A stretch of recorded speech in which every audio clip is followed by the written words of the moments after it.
എൻ്റെ സ്നേഹവന്ദനത്തെ അറിയിക്കുന്നു. ഇവിടെ ദേവദാസന്റെ സുഖജാത ഭവനത്തിലായിരിക്കുന്നതുകൊണ്ട് ഇന്നത്തെ തിരുവചന ശുശ്രൂഷ എന്നെ ഏൽപ്പിച്ചിരിക്കുകയാണ്. സ്തോത്രം. കരുതുന്നവൻ ഞാനല്ലയോ, കലങ്ങുന്നതെന്തിനു നീ? കണ്ണുനീരിന്റെ താഴ്വരയിൽ കൈവിടുകയില്ല നിന്നെ. കണ്ണുനീരിന്റെ താഴ്വരയിൽ കൈവിടുകയില്ല നിന്നെ. എന്നെ മഹത്വം കാണുക നീ, എന്റെ കയ്യിൽ തരിക നിന്നെ. എന്റെ മഹത്വം കാണുക നീ, എന്റെ കയ്യിൽ തരിക നിന്നെ. എന്റെ ശക്തി ഞാൻ നിന്നെ പകർന്നു, ഇന്നും നടത്തിയിടും വരയിൽ. എന്റെ ശക്തി ഞാൻ നിന്നെ പകർന്നു, ഇന്നും നടത്തിയിടും വരയിൽ. കരുതുന്നവൻ ഞാനല്ലയോ, കലങ്ങുന്നതെന്തിനു നീ? കണ്ണുനീരിന്റെ താഴ്വരയിൽ കൈവിടുകയില്ല നിന്നെ. കണ്ണുനീരിന്റെ താഴ്വരയിൽ കൈവിടുകയില്ല നിന്നെ. Praise the Lord. ദൈവമായ ദൈവത്തിന് ഒരു സ്തോത്രം പറഞ്ഞേ. ഹല്ലേലൂയ. പുത്രനാം യേശുവിന് ഒരു സ്തോത്രം പറഞ്ഞേ. ഹല്ലേലൂയ. പരിശുദ്ധാത്മാവാം ദൈവത്തിന് സ്തോത്രം പറഞ്ഞേ. ഹല്ലേലൂയ. കർത്താവിനെ എല്ലാവരെയും അനുഗ്രഹിക്കട്ടെ. നമ്മുടെ ഇന്നത്തെ വചന ശുശ്രൂഷയുടെ അനുഗ്രഹത്തിന് വേണ്ടി നമുക്കൊരു ഗുരുവാക്യം വായിക്കാം. എല്ലാവർക്കും സുപരിചിതമായിരിക്കുന്ന ഒരു വാക്യമാണ്. വേദപുസ്തകത്തിൽ ആ വാക്യം ആർക്കും തന്നെ കാണാതറിയാൻ മേലാത്ത വിശ്വാസികൾ ആരും തന്നെ കാണുകയും. സ്തോത്രം. അതുകൊണ്ട് വേദപുസ്തകം തുറക്കുന്ന ഈ വാക്യമാണ് ഇന്ന് നമ്മുടെ അല്പസമയം നമ്മുടെ മെസ്സേജിന്റെ പൂർണ്ണമായിട്ടുള്ള കാര്യത്തിന് വേണ്ടി നമ്മൾ എടുക്കാൻ പോകുന്നത്. ഏതായിരിക്കും പൂർണ്ണമായിട്ടുള്ള വാക്യം? തന്റെ ഏകജാതനായ പുത്രനിൽ വിശ്വസിക്കുന്ന ഏവനും നശിച്ചു പോകാതെ നിത്യജീവൻ പ്രാപിക്കേണ്ടതിന് ദൈവം അവനെ നൽകുവാൻ തക്കവണ്ണം ലോകത്തെ സ്നേഹിച്ചു. Praise the Lord. യോഹന്നാന്റെ സുവിശേഷം 3-ാം അധ്യായത്തിന്റെ 16-ാമത്തെ വാക്യമാണ് നമ്മളോട് വായിച്ചു കേട്ടത്. സ്വന്തം തന്റെ ഏകജാതനായ പുത്രനിൽ വിശ്വസിക്കുന്ന അല്ലെ ഏവരും നശിച്ചു പോകാതെ നിത്യജീവൻ പ്രാപിക്കേണ്ടതിന് ദൈവം അവനെ നൽകുവാൻ തക്കവണ്ണം ലോകത്തെ സ്നേഹിച്ചു. പലപ്പോഴും നമ്മളിത് പെട്ടെന്ന് പറഞ്ഞു പോകും. പക്ഷെ ഇതിനകത്ത് വളരെ ആത്മീയമായിട്ടുള്ള കാര്യമടങ്ങിയ ഒരു വചനമാണെന്നുള്ള കാര്യം നമ്മൾ വ്യക്തമായിട്ട് മനസ്സിലാക്കണം. സ്തോത്രം. അതിനകത്ത് 4 പ്രധാനപ്പെട്ട കാര്യങ്ങളാണ് ഞാൻ ഓർമ്മിക്കുന്നത്. ഒന്നാമത്തെ കാര്യം എന്ന് പറയുന്നത് എന്താന്ന് നോക്കിയേ, തന്റെ ഏകജാതനായ പുത്രനിൽ വിശ്വസിക്കുന്നവർ. വിശ്വാസത്തെ കുറിച്ച് പറയുക. വിശ്വാസം ക്രിസ്തീയ ജീവിതത്തിന്റെ അടിത്തറയാണ്. വിശ്വാസമില്ലാതെ നമുക്ക് ദൈവത്തെ പ്രസാദിപ്പിക്കാൻ പറ്റത്തില്ല. വിശ്വാസം കേൾവിയാലും കേൾവി ക്രിസ്തുവിന്റെ വചനത്താലും വരുന്നു. സ്തോത്രം അല്ലേ? അപ്പം തീർച്ചയായിട്ടും റോമാലേഖനം 10:17 വായിക്കുന്നത് അങ്ങനെ തന്നെയാ. വിശ്വാസം കേൾവിയാലും കേൾവി ക്രിസ്തുവിന്റെ വചനത്താലുമാണ് വരുന്നത്. അപ്പോഴാണ് ഒരാൾക്ക് വിശ്വാസം ഉണ്ടാകുന്നത്. Praise the Lord. അതുപോലെ തന്നെ എബ്രായലേഖനം 11-ാം അധ്യായത്തിന്റെ 1-ാമത്തെ വാക്യത്തിൽ പറഞ്ഞു, വിശ്വാസം എന്നത് ആശിക്കുന്നതിന്റെ ഉറപ്പും കാണാത്ത കാര്യങ്ങളുടെ നിശ്ചയമാകുന്നത് പറഞ്ഞിരിക്കുന്നത്. Praise the Lord. നമ്മളെ വിളിക്കുന്നത്, ലോകം വിളിക്കുന്നത് വിശ്വാസീന ആണ് അല്ലേ? നമ്മുടെ ലോകം വിളിക്കുന്നത് വിശ്വാസീന്നല്ലേ വിളിക്കുന്നത്. പക്ഷേ നമ്മുടെ വായിക്കാമെന്ന് വരുന്ന വാക്കുകൾ എന്തായിരിക്കും എപ്പോഴും വരുന്നത്? അവിശ്വാസത്തിന്റെ വാക്കുകളാണ് വരുന്നത് മുഴുവൻ. Praise the Lord. അതല്ല വിശ്വാസത്തെ കുറിച്ച് കർത്താവ് ആഗ്രഹിക്കുന്നത്. എപ്പോഴും വിശ്വാസത്തിന്റെ വാക്കുകൾ നമ്മൾ ഓർക്കണം. സ്തോത്രം. അതുകൊണ്ട് നമ്മൾ നോക്കിയേ. സ്തോത്രം. ഈ വാക്യത്തോടുള്ള ബന്ധത്തില് 1 തീമോഥെയോസിന്റെ ലേഖനം 2-ാം അധ്യായത്തിന്റെ 4-ാമത്തെ വാക്യം ഒന്ന് വായിക്കാം. 1 തീമോത്തി 2:4. അവൻ സകല മനുഷ്യരും രക്ഷ പ്രാപിക്കാനും സത്യത്തിന്റെ പരിജ്ഞാനത്തിൽ എത്തുവാനും ഇച്ഛിക്കുന്നു. ഹല്ലേലൂയ. സ്തോത്രം. ദൈവത്തിന്റെ ആത്മാവിനെ പറയുകയാണ്, അവൻ സകല മനുഷ്യരും രക്ഷ പ്രാപിക്കാനും സത്യത്തിന്റെ പരിജ്ഞാനത്തിൽ എത്തുവാനും ഇച്ഛിക്കുന്നു എന്ന് പറയുക. ആരാണ് അവനെന്ന് പറഞ്ഞിരിക്കുന്നത്? കർത്താവായ യേശു ക്രിസ്തുവിനെ ഉദ്ദേശിക്കുന്നത് കേട്ടോ. യേശുവിനെയാണ് അവിടെ കാണുന്നത്. അവൻ സകല മനുഷ്യരും രക്ഷ പ്രാപിക്കാനും സത്യത്തിന്റെ പരിജ്ഞാനത്തിൽ എത്തുവാനും ഇച്ഛിക്കുന്നു എന്ന് പറയുമ്പോൾ അവിടെ രാവിലെ ഇവിടെ ആരാധനയുടെ മധ്യത്തിൽ ഇവിടെ ദീപേശ്വരി വചനം പറഞ്ഞ് നമ്മളെ പ്രബോധിപ്പിച്ചായിരുന്നു. സ്തോത്രം. അവിടെ പറയുന്നത് സ്തോത്രം, സത്യം എന്ന് പറയുന്നത് കർത്താവായ യേശു ക്രിസ്തുവാ. കർത്താവിന്റെ മാറ്റമില്ലാത്ത വചനമാണ് സത്യം.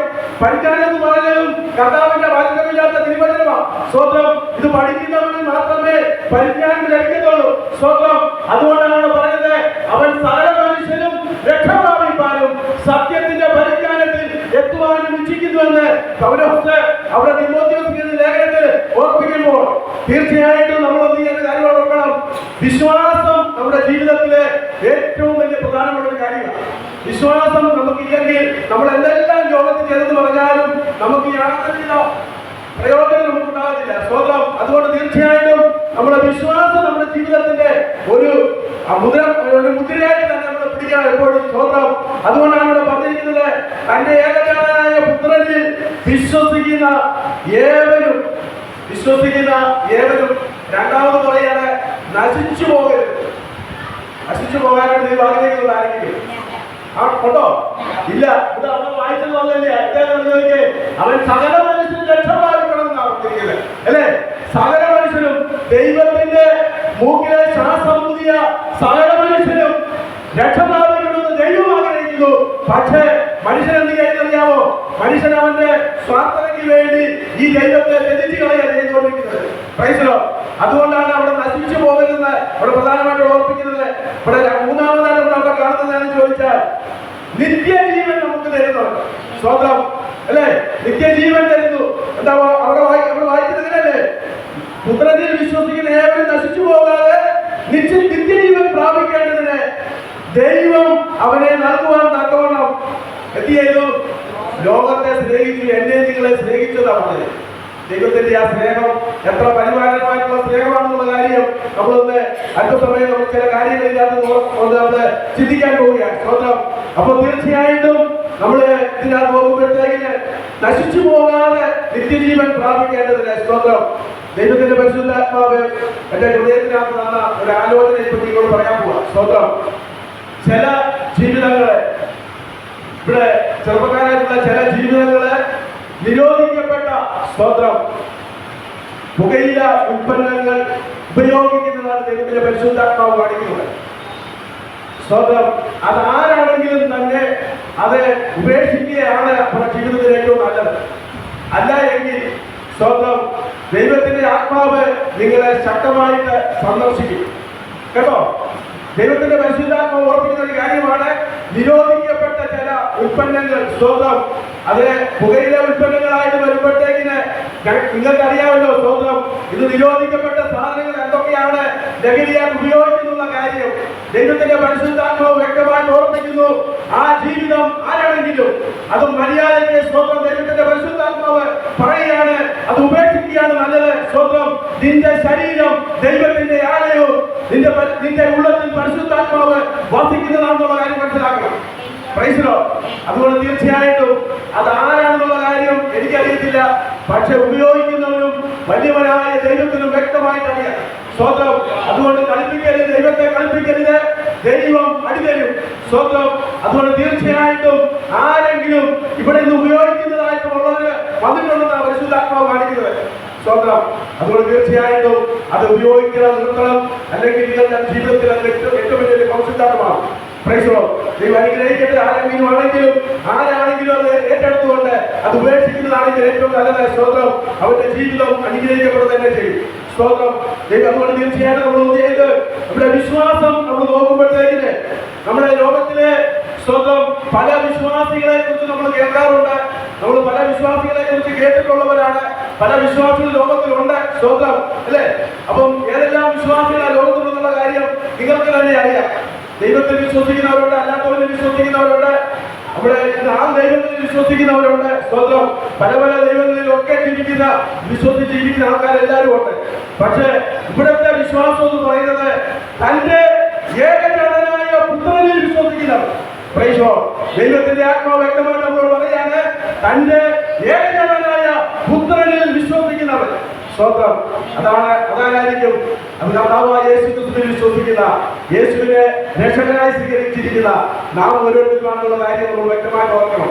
പ്രൈസലോ. അപ്പോൾ തീർച്ചയായിട്ടും അവിടെ നമ്മൾ നോക്കിയ സ്തോത്രം, അവിടെ ആ വിശ്വാസം നമ്മള് ലോകത്തിൽ നിന്ന് ഏറ്റവും കൂടുതൽ പറയുന്ന ഒരു വിശ്വാസിയായി പറയുന്ന പേരാണ് അബ്രഹാം എന്ന് പറയുന്നത്, അല്ലേ? എല്ലാ ക്രിസ്തീയ വിഭാഗക്കാരും പറയും അബ്രഹാം പിതാവ് വിശ്വാസികളുടെ പിതാവാണെന്ന് പറയും. Praise the Lord. അപ്പൊ അബ്രഹാമിന്റെ വിശ്വാസം എന്തായിരുന്നു? അബ്രഹാമിന്റെ വിശ്വാസം എന്ന് പറയുന്നത് സ്വന്തം അവിടെ കാണുന്നത് നമ്മൾ നോക്കിക്കേ. അവിടെ ഉൽപ്പത്തി പുസ്തകം 22-ാം അധ്യായത്തിലേക്ക് വരുമ്പോഴത്തേക്കിന് അബ്രഹാമിനോട് ദൈവം പറയുന്നു, നിനക്ക് തന്നിരിക്കുന്ന ഏകജാതനെ എനിക്ക് വേണ്ടി യാഗം അർപ്പിക്കാൻ വേണ്ടി പിതാവായ ദൈവം ആവശ്യപ്പെടുമ്പോഴത്തേക്കിന് അബ്രഹാം ഒരു മടിയും കാണിക്കാതെ തീർച്ചയായിട്ടും ആ ദൈവത്തിന്റെ വചനത്തിന് മുമ്പിൽ തന്നെ ഏൽപ്പിച്ചു കൊടുത്തുകൊണ്ട് ആ തന്റെ പുത്രനെ വിളിച്ചുകൊണ്ട് സ്വന്തം എന്ത് ചെയ്തു? അവൻ ചാമ്പലാകേണ്ട വിറകെടുത്ത് അവന്റെ തോളിൽ വെച്ചുകൊണ്ട് സ്വന്തം അവരും ഈ പിതാവും കൂടെ എന്ത് ചെയ്തു? മോറിയാ മലയിലേക്ക് കയറിപ്പോകുന്ന ഒരു ഭാഗം നമ്മൾ വേദപുസ്തകത്തിൽ വായിക്കുന്നു. അപ്പോൾ ചോദിക്കുന്നുണ്ട് സ്വന്തം അവനെ പറയുന്ന ഒരു ഭാഗം ഞാൻ ചോദിച്ചാൽ തന്റെ ഭൃത്യന്മാരുമായിട്ട് കഴുതപ്പുറത്ത് മകനെ കൂട്ടിക്കൊണ്ട് ആ മോറിയാമലയുടെ അടിവാരത്തിൽ ചെന്ന് കഴിയുമ്പോഴത്തേക്കിന് അവിടെ വെച്ച് ഈ മോറിയാമലയുടെ താഴ്വരയിൽ ചെന്ന് കഴിയുമ്പോഴത്തേക്ക് ഇവരോട് പറയുകയാണ്, ആ ഭൃത്യന്മാരോട് അബ്രഹാം പറയുകയാണ്, ഞാനും എന്റെ മകനും പോയി ആരാധന കഴിച്ച് മടങ്ങി വരും. ഞാനും എന്റെ മകനും പോയി യഹോവയെ ആരാധിച്ചതിന് ശേഷം മടങ്ങി വരുമെന്നുള്ള വിശ്വാസം പറഞ്ഞാണ് അബ്രഹാം തന്റെ പുത്രനുമായിട്ട് കടന്നു പോകുന്നത്. അബ്രഹാമിന്റെ മകന്റെ തോളിലേക്ക് ആ വിറകിലെടുത്ത് വയ്ക്കുകയും ഇവൻ ആ വിറകത്തിന് കൊണ്ടുകൊണ്ട് പോകും. അബ്രഹാമിനോട് സ്വന്തം പിതാവിനോട് ചോദിക്കുന്ന ഒരു ചോദ്യമുണ്ട്, അപ്പ സ്വന്തം വിറകുണ്ട്, കത്തിയുണ്ട്, തീയുണ്ട്, യാഗത്തിനുള്ള മൃഗമെന്ന് ചോദിക്കുമ്പോൾ അബ്രഹാം ഇവിടെ പറയുന്നു, മകനെ യഹോവ കരുതിക്കൊള്ളും. ആ വിശ്വാസത്തിന്റെ ആ പൂർത്തീകരണം നടക്കുന്നത് മോറിയാ മലയിൽ വെച്ച് കാണുന്നുണ്ട്. സ്വന്തം അവിടെ അബ്രഹാം തന്റെ മകനെ അവിടെ വിറകെല്ലാം ഒടുക്കിയതിനു ശേഷം കാലും കൈ കെട്ടി അവനെ വിറകൾ ആ യാഗപീഠത്തിലേക്ക് കെട്ടി കടത്തിയപ്പോ അവിടെ എന്ത് ചെയ്ത് ഇസഹാക്ക് എന്ത് ചെയ്തില്ല? അവിടെ ഇറങ്ങി ഓടാൻ ശ്രമിച്ചില്ല. സ്വന്തം പിതാവിനെ അനുസരിക്കുന്ന ഒരു മകനെ കാണാൻ പറ്റും. സ്വന്തം ആ അബ്രഹാം ആ ഇസഹാക്കിനെയാണ് നമുക്ക് കർത്താവായ യേശു ക്രിസ്തുവിനെ കാണാൻ പറ്റും. സ്വന്തം പഴയ നിയമത്തിൽ ഇസഹാക്ക് അവിടെ യേശുവിന്റെ നിഴലായിട്ടാണെങ്കിൽ ഇവിടെ പുതിയ നിയമത്തിലേക്ക് വരുമ്പോഴത്തേക്കിന് യോഹന്നാന്റെ സുവിശേഷത്തിൽ വരുമ്പോൾ അവിടെ നമ്മൾ കാണുന്നത് യേശു ക്രിസ്തു പിതാവായ ദൈവത്തിന്റെ പുത്രനായി ഭൂമിയിലേക്ക് അവതരിച്ചത് എന്തിനു വേണ്ടിയായിരുന്നു? തന്നെ യാഗമാക്കി തീർക്കുവാൻ വേണ്ടി, എനിക്കും നിങ്ങൾക്കും വേണ്ടി യാഗമാക്കി തീർക്കാൻ വേണ്ടി സ്വയം സമർപ്പിക്കപ്പെടുന്ന ഒരു ദൈവത്തെയാണ് ഞാനും നിങ്ങളും ആരാധിക്കുന്നത്, ഞാനും നിങ്ങളും വിശ്വസിക്കുന്ന കാര്യം വ്യക്തമായിട്ട് ദൈവത്തിന്റെ പരിശുദ്ധാത്മാവ് നമ്മളോട് സംസാരിക്കുക. അവിടെ പഴയ നിയമം നമ്മൾ നോക്കുമ്പോഴത്തേന് അവിടെ പറയുന്നത് അബ്രഹാമിനോട് ദൈവം പറഞ്ഞു, അബ്രഹാമേ നീ മകന്റെ മേൽ കൈവെക്കണ്ട എന്ന് പറഞ്ഞു. സ്വന്തം അല്ലേ? അതിനാൽ പുതിയ നിയമത്തിൽ വരുമ്പോഴത്തേക്കിന് പുതിയ നിയമത്തിൽ വരുമ്പോ എബ്രായലേഖനം 11-ാം അധ്യായം അതിന്റെ 17-ാമത്തെ വാക്യത്തിൽ വരുമ്പോഴത്തേക്കിന് അവിടെ കാണുന്നത് എന്താണെന്ന് ചോദിച്ചാൽ അബ്രഹാം മകനെ യാഗമായി സമർപ്പിച്ചു. സ്വർഗം കാണുന്ന അതുകൊണ്ട് തീർച്ചയായിട്ടും ആ വാക്യം ചോദിച്ചേ. വിശ്വാസത്താൽ അബ്രഹാം താൻ പരീക്ഷിക്കപ്പെട്ടപ്പോൾ ഇസഹാക്കിനെ യാഗമർപ്പിച്ചു.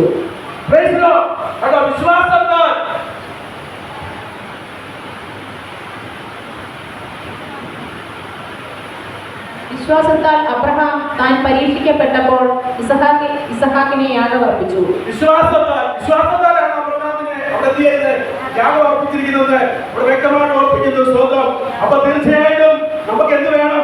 വിശ്വാസം വേണം. സ്വന്തം ഇത് ഇവിടെ ആരാധന മധ്യത്തില് ദൈവത്തിന്റെ ആത്മാവ് പറഞ്ഞു, സ്വന്തം ചിലരുടെ കണ്ണുനീര് തുടങ്ങുന്ന ദിവസമാണെന്നുള്ള കാര്യം ഓർപ്പിച്ചു. സ്വന്തം കണ്ണുനീരും പ്രയാസത്തോടുകൂടി ദൈവസന്നിധിയിൽ കടന്നു വന്നിരിക്കുന്ന ദൈവത്തിന്റെ ജനമേ, തീർച്ചയായിട്ടും നിന്റെ കണ്ണുനീര് തുടയ്ക്കും. നീ ഒന്ന് ദൈവത്തിന്റെ സന്നിധിയിൽ നിന്നെ തന്നെ ഒന്ന് പൂർണ്ണമായിട്ട് ഒന്ന് ഏൽപ്പിച്ചു കൊടുത്താൽ മതി. അപ്പൊ തീർച്ചയായിട്ടും നീ ഏൽപ്പിച്ചു കൊടുക്കാൻ തയ്യാറാകുന്നുവെങ്കിൽ അവിടെ ദൈവത്തിന്റെ പരിശുദ്ധാത്മാവോടെ പ്രവർത്തിക്കുക തന്നെ ചെയ്യും. നിന്റെ വിഷയം എത്ര വലിയ പ്രശ്നങ്ങളായി നിനക്ക് തോന്നിയാലും ആ വിഷയത്തിന്റെ ദൈവം പ്രവർത്തിക്കുന്ന ദൈവത്തെയാണ് ഞാനും നിങ്ങൾ സേവിക്കുന്നുള്ള കാര്യം വ്യക്തമായിട്ട് ഓർക്കണം. സ്വന്തം അപ്പൊ തീർച്ചയായിട്ടും നമ്മൾ എന്ത് ചെയ്യണം? അബ്രഹാമിന്റെ വിശ്വാസം നമ്മുടെ ജീവിതത്തിൽ വേണം. സ്വന്തം അതുകൊണ്ട് എന്ത് വേണം? അതുകൊണ്ട് നമ്മൾ നോക്കുമ്പോഴത്തേക്കിന് അവിടെ വിശ്വാസത്തിലേക്ക് വരുമ്പോഴത്തേക്ക് നോക്കിയേ, ഈ ദൈവത്തിൽ വിശ്വസിക്കാത്തവന് സംഭവിക്കാൻ പോകുന്ന കാര്യത്തെ കുറിച്ച് ഈ യോഹന്നാന്റെ സുവിശേഷം 1-ാം അധ്യായത്തിന്റെ അതിന്റെ 17-18 വാക്യങ്ങളും വായിക്കുമ്പോൾ കഴിഞ്ഞ് അവിടെ വ്യക്തമായിട്ട് ദൈവത്തിന്റെ ആത്മാവിടെ ഓർമ്മിക്കുന്നു. സ്വന്തം ദൈവം തന്റെ പുത്രനെ ലോകത്തിൽ അയച്ചത് ലോകത്തെ വിധിപ്പാനല്ല, ലോകം അവനാൽ രക്ഷിക്കപ്പെടുവാനത്രേ. ദൈവം തന്റെ പുത്രനെ ലോകത്തെ അയച്ചത് ലോകത്തെ വിധിപ്പാനല്ല, ലോകം അവനാൽ രക്ഷിക്കപ്പെടാനത്രേ. സ്വന്തം യേശുക്രിസ്തുവിനെ ഭൂമിയിലേക്ക് പിതാവായ ദൈവം അയച്ചതിന്റെ ഏറ്റവും വലിയ പ്രധാനപ്പെട്ട കാരണം എന്ന് ചോദിച്ചാൽ അവനിൽ വിശ്വസിക്കുന്നവൻ എന്ത് ചെയ്യണം? രക്ഷ പ്രാപിക്കാൻ വേണ്ടി, ലോകം അവനാൽ രക്ഷിക്കപ്പെടാൻ വേണ്ടിയാണ് യേശുവിനെ ഭൂമിയിലേക്ക് അയച്ചത്. സ്വന്തം ഇനി യേശു ഭൂമിയിലേക്ക് വരുമോ? വരും. എത്ര പ്രാവശ്യം വരും യേശു ഭൂമിയിലേക്ക്? ഒരു പ്രാവശ്യം വരെ, 2 പ്രാവശ്യം വരും. വേറെ ദിവസം പഠിപ്പിക്കുന്ന അങ്ങനെ 2 പ്രാവശ്യം വരുന്ന. സ്വന്തം ഒന്ന് രഹസ്യപരവ്, രണ്ടാമത് പരസ്യപരവ്. രഹസ്യപരവ് നമ്മള്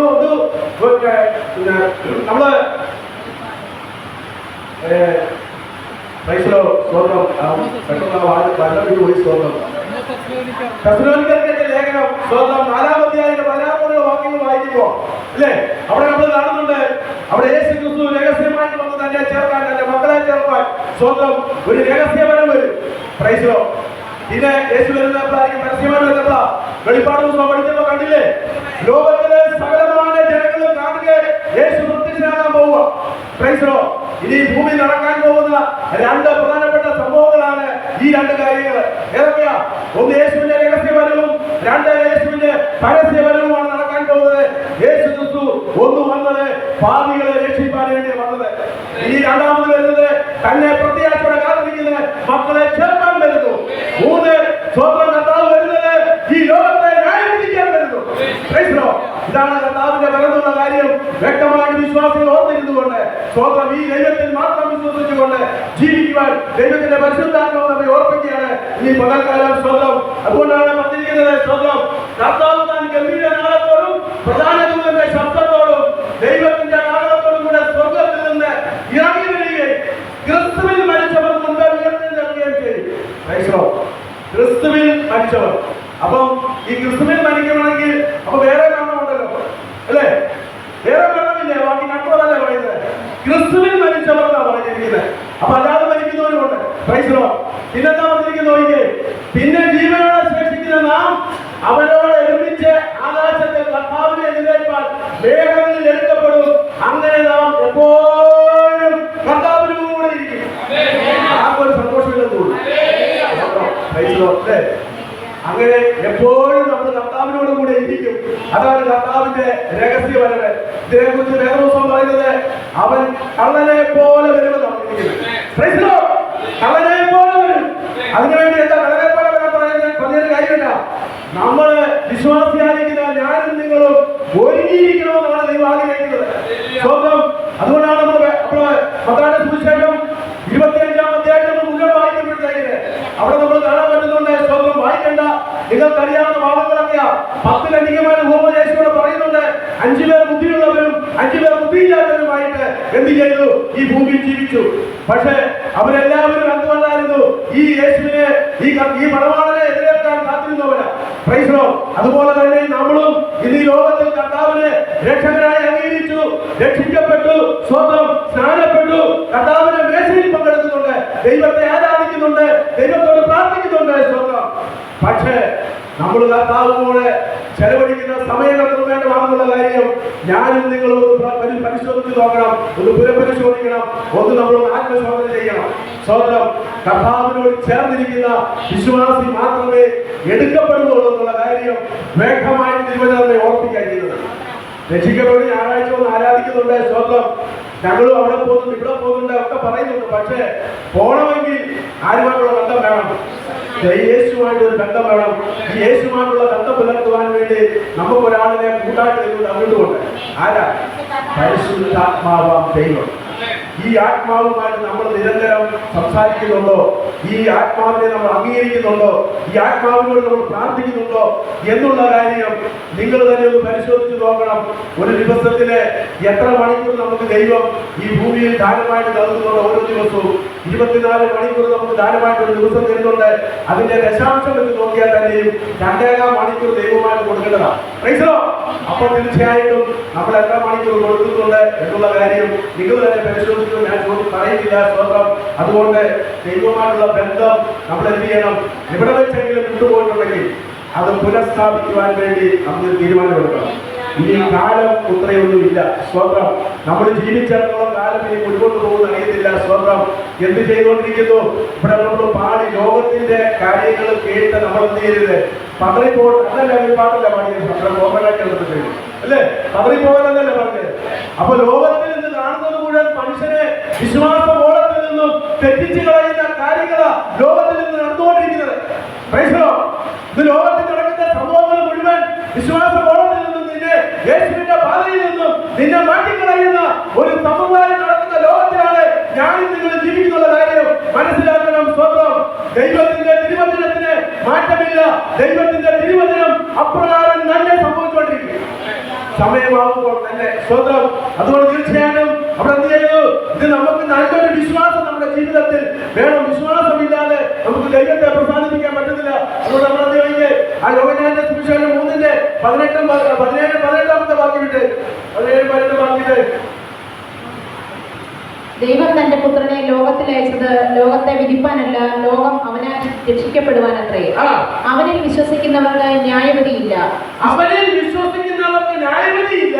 വിശ്വസിക്കാത്തവന് ദൈവത്തിന്റെ ഏകജാതനായ പുത്രന്റെ നാമത്തിൽ വിശ്വസിക്കായികയാൽ ന്യായവിധി വന്നു കഴിഞ്ഞു. ഈ വാക്യം സുവിശേഷം അറിയിക്കാൻ പോകുന്നത് എങ്ങനെ? സുവിശേഷം അറിയിക്കുന്ന വ്യക്തികളോട് നമ്മൾ വ്യക്തമായിട്ട് അറിയിക്കേണ്ട ഒരു കഥ ഒരു വാക്യമാണ് എന്നുള്ള കാര്യം വ്യക്തമായിട്ട് പരിശുദ്ധാത്മാവ് ഓർമ്മിക്കുക. അവിടെ പറഞ്ഞിരിക്കുന്നത് 12-ാമത്തെ വാക്യത്തിൽ പറയുകയാണ്, വിശ്വസിക്കുന്നവനിൽ അവൻ വിശ്വസിക്കാത്തവർക്ക് ന്യായവിധി അധ്യാനിക്കുന്നു. ന്യായവിധി വിശ്വസിക്കുന്നവന് ന്യായവിധിയില്ല. വിശ്വസിക്കാത്തവന് ദൈവത്തിന്റെ ഏകജാതനായ പുത്രന്റെ നാമത്തിൽ വിശ്വസിക്കുകയായിരിക്കാം ന്യായവിധി വന്നു കഴിഞ്ഞതാണ്. വരുമെന്നല്ല, വന്നു കഴിഞ്ഞിരിക്കുക. അപ്പൊ തീർച്ചയായിട്ടും ഇന്ന് ഈ കർത്താവിനെ അംഗീകരിക്കാതെ ഈ ലോകത്തിൽ ജീവിക്കുന്ന ഏതൊക്കെ വ്യക്തികളാണെങ്കിലും ആ വ്യക്തികൾക്കെല്ലാം ദൈവത്തിന്റെ ന്യായവിധി എന്തിയിരിക്കുന്നു? വന്നു കഴിഞ്ഞിരിക്കുക. അതുകൊണ്ട് ആ ന്യായവിധിയിൽ നിന്നും അവരെ ഒന്ന് മാറ്റുവാൻ വേണ്ടിയാണ് ദൈവം സുവിശേഷം ലോകത്തെ അറിയിക്കാൻ വേണ്ടിയുള്ള ദൗത്യം നമ്മളെപ്പോലുള്ളവരെ ഏൽപ്പിച്ചിരിക്കുന്നത്. സ്വന്തം കേട്ടോ. അതുകൊണ്ട് എന്ത് ചെയ്യണം? ഈ ന്യായവിധി നമ്മൾ ഒരു കാലത്ത് ന്യായവിധി കഴിവല്ലേ? നമ്മൾ ഒരു കാലത്ത് ന്യായവിധി കഴിക്കൂല. സ്വന്തം പക്ഷെ ആരോ സുവിശേഷം വന്ന് നമ്മളോട് പറഞ്ഞ് സ്വന്തം എന്ത് ചെയ്തു? ദൈവത്തിന്റെ കൃപയാൽ രക്ഷിക്കപ്പെട്ടു. സ്വന്തം കഴിവല്ല കേട്ടോ, കഴിവല്ല, മിടുക്കല്ല, യോഗ്യതയല്ല. സ്വന്തം ഇത് ദൈവത്തിന്റെ ദാനമാണ്. അതുകൊണ്ട് നമുക്ക് എന്ത് ചെയ്യാനില്ല, അഹങ്കരിക്കാനില്ല എന്നുള്ള കാര്യം നമ്മൾ മനസ്സിലാക്കണം. സ്വന്തം അപ്പോൾ തീർച്ചയായിട്ടും ഇതാണ് ദൈവം നമ്മളിൽ നിന്നും ആഗ്രഹിക്കുന്ന ഏറ്റവും വലിയ കാര്യം. സ്വന്തം അവരിൽ വിശ്വസിക്കുന്നവർക്ക് ന്യായവിധിയില്ല. വിശ്വസിക്കാത്തവര് ദൈവത്തിന്റെ ഏകജാതനായ പുത്രന്റെ നാമത്തിൽ വിശ്വസിക്കായികയാൽ ന്യായവിധി വന്നു കഴിഞ്ഞു. ഇത് ഏകജാതനായ പുത്രത്തിൽ വിശ്വസിക്കാൻ വേണ്ടി ആർക്കും എന്തില്ല, താല്പര്യമില്ല. നോക്കുമ്പോഴത്തേക്കിന് 4-7 പേര് കാണും. സ്വന്തം കൂടി വന്നാലേ സ്വന്തം അല്ലേ?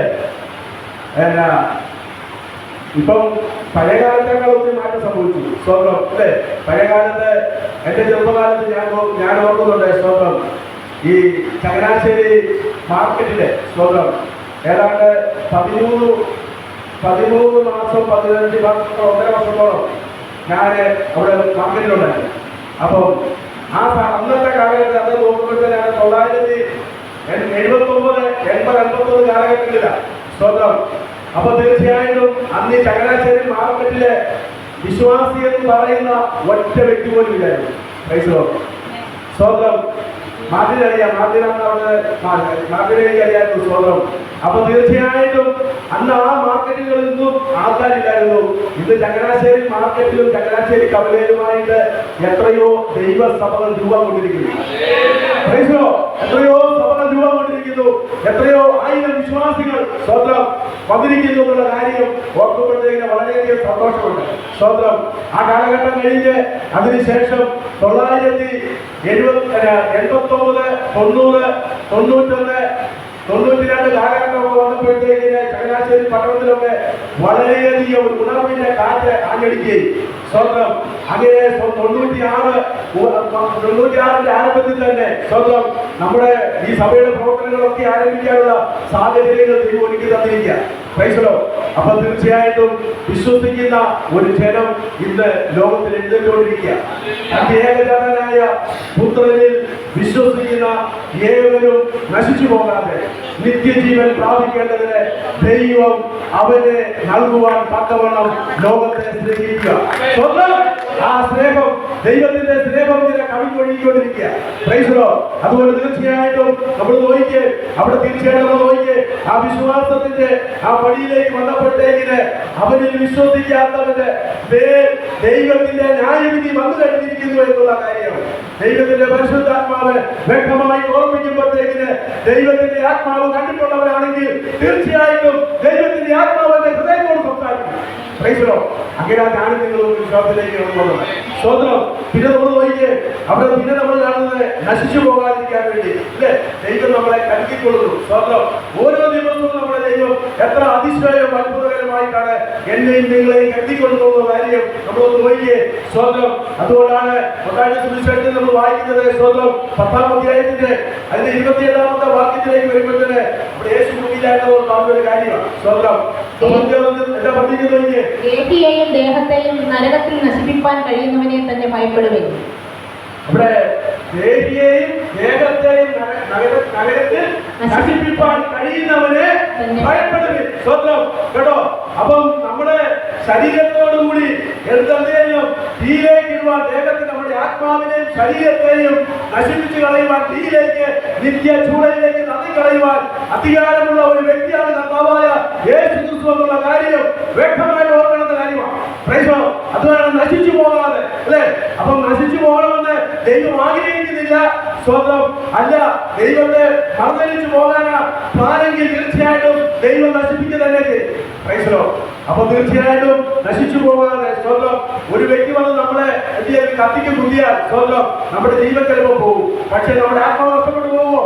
പോകത്തില്ല. നമ്മുടെ ആത്മാവ് നിത്യമായ ആ സ്വർഗത്തിൽ എത്തിച്ചേരും. സ്വന്തം എന്നാൽ ഈ ആത്മാവിനെയും ദേഹത്തെയും തീയിൽ തള്ളിക്കളയുവാൻ അധികാരമുള്ളവനാണ് ഞാനും നിങ്ങളും സേവിക്കുന്ന കർത്താവായ യേശു ക്രിസ്തു എന്നുള്ള കാര്യം വ്യക്തമായിട്ട് നമ്മൾ നോക്കണം. അതുകൊണ്ടാണ് നശിച്ചു പോകാതിരിക്കാൻ വേണ്ടി ദൈവം നമ്മളെ ആഗ്രഹിക്കുന്നത്. സ്വന്തം പിന്നെ നമ്മൾ നോക്കിയേ, മൂന്നാമതായിട്ട് കാണുന്നത് ദൈവം നമുക്ക് എത്തിയിരിക്കുന്നു, നിത്യ ജീവനെ നൽകിയിരിക്കുന്നു. സ്വന്തം വീണ്ടും ജനം നൽകിയ വ്യക്തികളിലേക്ക് സ്വന്തം നിത്യമായ ജീവൻ സ്വന്തം വീണ്ടും ജനിച്ചപ്പോഴത്തേക്കാണ് നമ്മൾ യേശുവിനെ രക്ഷകനായി സ്വീകരിച്ചപ്പോൾ സ്വന്തം യേശുവിനെ കർത്താവെന്ന് അതരം കൊണ്ട് ഏറ്റുപറയുകയും ദൈവവിനെ മരിച്ചവനിൽ നിന്ന് ഉയർപ്പിച്ചു എന്ന് നമ്മൾ എന്ത് ചെയ്തു? ഹൃദയം കൊണ്ട് വിശ്വസിക്കുകയും ചെയ്തപ്പോഴത്തേക്കാണ് യേശു നമ്മുടെ ഓരോരുത്തരുടെ പേര് സ്വർഗത്തിൽ എഴുതപ്പെട്ടത്. സ്വന്തം അപ്പൊ തീർച്ചയായിട്ടും നമ്മൾ എന്ത് ചെയ്തു? നിത്യജീവൻ പ്രാപിക്കുവാൻ സ്വന്തം അല്ലേ. നിത്യജീവൻ എന്ന് പറയുന്നത് അവസാനമില്ലാത്ത ജീവനാണ്. മനസ്സിലോ അല്ലെ? എന്നല്ലേ വാക്കിന്റെ അർത്ഥം? നിത്യമായ ജീവൻ എന്ന് പറയുമ്പോഴത്തേക്കിന് ഈ ലോകത്തില് ഒരു മനുഷ്യനെ സംബന്ധിച്ച് അവൻ എന്തുകൊണ്ട് രണ്ട് മരണമുണ്ട് അല്ലെ. രണ്ട് മരണം എന്ന് പറയുന്നത് ഒന്ന് ആത്മീയ മരണവും ഒന്ന് നിത്യമായ ആത്മീയ മരണവും പിന്നെ ഒന്ന് ശാരീരിക മരണവും അവൻ സംഭവിക്കുന്നത് സ്വന്തം. അതുകൊണ്ട് വിശ്വാസിയെ നമ്മുടെ എന്റെയും നിന്റെയും നിത്യമായ ആത്മീയ മരണം മാറി അത് കർത്താവായ യേശു ക്രിസ്തു ആ മരണത്തിൽ നിന്നും എന്റെയും നിങ്ങളെ വിടുവിച്ചു. അപ്പൊ തീർച്ചയായിട്ടും നമുക്ക് ഇനി ഒറ്റ മരണമേ ഉള്ളൂ, നമ്മുടെ ജലമരണം അല്ലെ. ആ ജലമരണം സംഭവിക്കുമ്പോഴത്തേക്കിന് സ്വന്തം നമ്മുടെ ശരീരം ഈ ഭൂമിയിൽ നിന്നും എന്ത് ചെയ്യും? ഈ ഇവിടെ ശുദ്ധരിയിലേക്ക് കൊണ്ട് അടക്കുമ്പോഴത്തേക്കിന് സ്വന്തം അല്ലെ നമ്മുടെ ശരീരം എന്ത് ചെയ്തു? അവിടെ മണ്ണോട് മണ്ണായി ചേരും. സ്വന്തം അല്ലേ. അവിടെ നമ്മള് ഉൽപ്പത്തി പുസ്തകം 3-ാം അധ്യായത്തിൽ നമ്മൾ വായിക്കുന്ന 19-ന്റെ വായിക്കുന്നത് മനുഷ്യാന്തി പൊടിയാകുന്നു, പൊടിയിലേക്ക് തന്നെ നീ തിരികെ ചേരുന്നു എന്ന് പറഞ്ഞ് ലാസ്റ്റ് സ്വന്തം ദേവദാസൻ പ്രാർത്ഥിച്ച് ആ ബോഡി ആ കുഴിയിലേക്ക് ഇറക്കി വെച്ചുകൊണ്ട് സ്വന്തം ഒരു പിടി മണ്ണിട്ട് ആ വീട്ടിലെ പെട്ടുകൊണ്ട് ഒരു ശബ്ദം വന്നു അല്ലേ. ക്രൈസ്തവോ അല്ലേ. ഇപ്പൊ എല്ലാവരും പരിഷ്കരിച്ചല്ല കുന്തിരിക്കാൻ വരുന്നത് സ്വന്തം. ഇപ്പൊ കുന്തിരിക്കാൻ വരുന്നത് അല്ലേ. ആരും ഒന്നും പറയുന്നില്ലല്ലോ. ആര് ശവടത്തിന് പോയിട്ടില്ല ജോലി? ആര് ശവടത്തിന് പോയിട്ടില്ലേ? യഥാർത്ഥമായിട്ടുള്ള ദൈവത്തിന്റെ വിഭജന പ്രകാരം കുന്തിരിക്കമല്ല ഇടേണ്ടത്, സ്വന്തം എന്ത് ചെയ്യണം? മണ്ണ് തന്നെ ഇടണം. ഇവൻ മനുഷ്യ നീ മണ്ണാകുന്നു, മണ്ണിലേക്ക് തന്നെ തിരികെ ചെയ്തു എന്ന് പറയുമ്പോൾ നമ്മളെ എടുത്തിരിക്കുന്നത് എവിടുന്നാണ് എടുത്തിരിക്കുന്നത്? മണ്ണ് തന്നെ എടുത്തത്. സ്വന്തം മണ്ണാണോ നമ്മുടെ ശരീരം? ആണോ? അങ്ങനെയാണെങ്കിൽ മണ്ണാണെന്ന് തെളിയിക്കാൻ വേണ്ടി എന്ത് പറയും നമ്മള്? മണ്ണാണെന്ന് തെളിയിക്കാൻ നമ്മുടെ ശരീരത്തിൽ എന്ത് തെളിയിക്കണം? ഒന്ന് വിശപ്പ് കഴിയുമ്പോൾ ഒന്ന് ചോദിച്ചേ. ഉരുണ്ട് മണ്ണ് തന്നെ വരുന്നില്ലേ? വരുമോ? അതാ മണ്ണെന്ന് പറയുന്നതിന്റെ കാര്യം. സ്വന്തം ഇതാണ് പറയുന്നത്. സ്വന്തം ഈ മണ്ണ് തന്നെ എന്ത് ചെയ്തു? ഈ ഭൂമിയിലേക്ക് തിരികെ ചേരും. അവന്റെ ആത്മാവ് ദൈവത്തോടൊത്ത് എന്ത് ചെയ്യും? സ്വർഗത്തിൽ നിത്യമായി വരും. ഈ ഉള്ളിലിരിക്കുന്നവൻ എവിടെ പോകണം? വിട്ടവന്റെ അരികെ ചെല്ലണം, അല്ലെ? വിട്ടവന്റെ അരികെ ചെല്ലണം ഉള്ളിലിരിക്കുന്ന ആത്മാവ്. അതിനുവേണ്ടിയാണ് സ്വന്തം ഇവിടെ നമ്മൾ ഭൂമിയിൽ ജീവിക്കുമ്പോൾ യേശു ക്രിസ്തുവിനെ അംഗീകരിക്കണം, യേശു ക്രിസ്തുവിൽ വിശ്വസിക്കണം, യേശു ക്രിസ്തുവിനോട് പ്രാർത്ഥിക്കണം, യേശു ക്രിസ്തുവിനെ മധ്യസ്ഥനായി നമ്മൾ കാണണമെന്ന് പറഞ്ഞതിന്റെ കാര്യം. അപ്പൊ തീർച്ചയായിട്ടും എന്ത് ചെയ്തു? അവിടെ നമ്മൾ നോക്കിയേ, അവിടെ ദൈവം നമുക്ക് നിത്യജീവനെ നൽകി. 8:34 മുതൽ 36 വാക്യങ്ങളിലേക്ക് വായിച്ചേ. യോഹന്നാന്റെ സുവിശേഷം 8:34 മുതൽ 36 വരെ വാക്യം. അതിന് യേശു, ആമേൻ ആമേൻ, ഞാൻ നിങ്ങളോട് പറയുന്നു, പാപം ചെയ്യുന്നവനെല്ലാം പാപത്തിന്റെ ദാസനാകുന്നു. ദാസൻ എന്നേക്കും വീട്ടിൽ വസിക്കുന്നില്ല, പുത്രനോ എന്നേക്കും വസിക്കുന്നു. പുത്രൻ നിങ്ങൾക്ക് സ്വാതന്ത്ര്യം വരുത്തിയാൽ നിങ്ങൾ സാക്ഷാൽ സ്വതന്ത്രരാകും. അവിടെ പറയാ, അതിനെ യേശു, ആമേൻ ആമേൻ, ഞാൻ നിങ്ങളോട് പറയുന്നു, പാപം ചെയ്യുന്നവൻ എല്ലാം പാപത്തിന്റെ ദാസനാകുന്നു പറഞ്ഞിരിക്കുന്നത് കേട്ടോ. പാപത്തിന്റെ ദാസന, പാപം ചെയ്യുന്നവരെല്ലാം പാപത്തിന്റെ ദാസനാകുന്നു. എന്ത് ചെയ്തു? ദാസൻ എന്നേക്കും വീട്ടിൽ വസിക്കുന്നില്ല, പുത്രനോ എന്നേക്കും വസിക്കുന്നു പറഞ്ഞിരിക്കുന്നത്.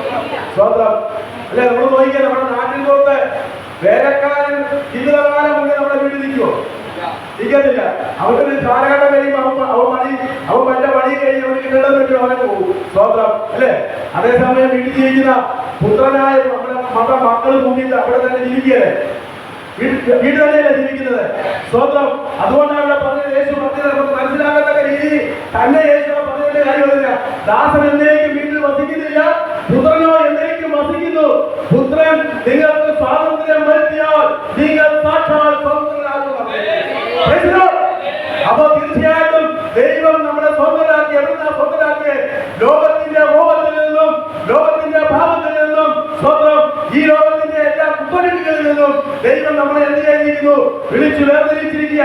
സ്വന്തം നമുക്ക് സ്വാതന്ത്ര്യം വരുത്തിരിക്കുക. സമുദായ കെട്ടിന്റെ ആചാര അടിസ്ഥാനങ്ങളിൽ നിന്നും എല്ലാം ദൈവം നമ്മളെ വിടുവിച്ചു. സ്വന്തം. അപ്പൊ തീർച്ചയായിട്ടും നമുക്ക് എന്ത് ചെയ്തിരിക്കുക? ഒരു സ്വാതന്ത്ര്യം ദൈവം വരുത്തി തന്നിരിക്കുക. സ്വന്തം. ആ ദൈവത്തെയാണ് നമ്മൾ ഓർമ്മിച്ചത്.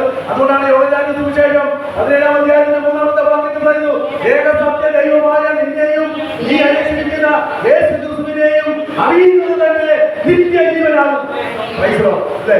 ഏകസത്യ ദൈവമായ നിന്നെയും നീ അയച്ചിരിക്കുന്ന യേശു ക്രിസ്തുവിനെയും അറിയുന്നത് തന്നെ നിത്യജീവനാകുന്നത് പറഞ്ഞൊരു കാര്യം. സ്വന്തം. ആ നിത്യജീവൻ പ്രാപിക്കണം. സ്വന്തം. അതുകൊണ്ട് എന്ത് ചെയ്തു? പുത്രനെ ഭൂമിയിലേക്ക് അയച്ചു. മൂന്നാമത്തെ കാര്യം നമ്മൾ ചിന്തിച്ചു. എന്ത് ചെയ്തു? നിത്യമായ ജീവൻ ദൈവം നമുക്ക് നൽകിയിരിക്കുക. സ്വന്തം. അതുകൊണ്ട് എന്ത് ചെയ്തത്? സ്വന്തം. യോഹന്നാന്റെ സുവിശേഷം അവിടെ 3:34 വാക്യങ്ങൾ വായിച്ചേ. ദൈവം അയച്ചവൻ ദൈവത്തിന്റെ വചനം പ്രസ്താവിക്കുന്നു. അവൻ ആത്മാവിനെ അളവ് കൂടാതെയല്ലോ കൊടുക്കുന്നത്. പിതാവ് പുത്രനെ സ്നേഹിക്കുന്നു, സകലവും അവന്റെ കയ്യിൽ കൊടുത്തുമിരിക്കുന്നു.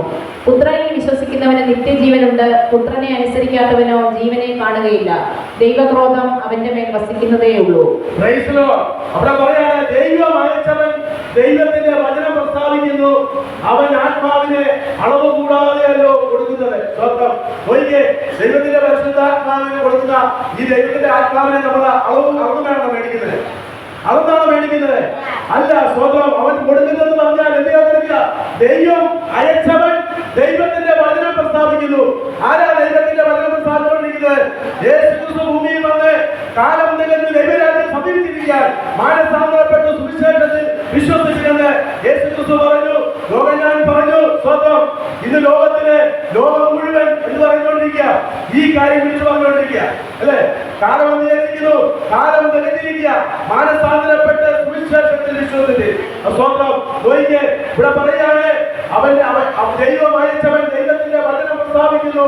അവൻ ആത്മാവിനെ അളവുകൂടാതെയല്ലോ കൊടുക്കുന്നത് എന്ന് പറഞ്ഞിരിക്കുന്നത്. സ്വന്തം നമുക്ക് തീർച്ചയായിട്ടും പരിശുദ്ധാത്മാവിനെ യാതൊരുവിധ അളവ് നോക്കിയല്ല ദൈവം നമുക്ക് തരുന്നത്. നമ്മുടെ ഹൃദയത്തിന്റെ ആഗ്രഹത്തെ തൃപ്തിപ്പെടുത്തുന്ന ദൈവത്തിന്റെ ആത്മാവാണ് കേട്ടോ. അതുകൊണ്ടാണ് പറയുന്നത് സ്വന്തം നമ്മൾ ചിന്തിക്കപ്പെട്ട കാര്യം ഓർക്കണം.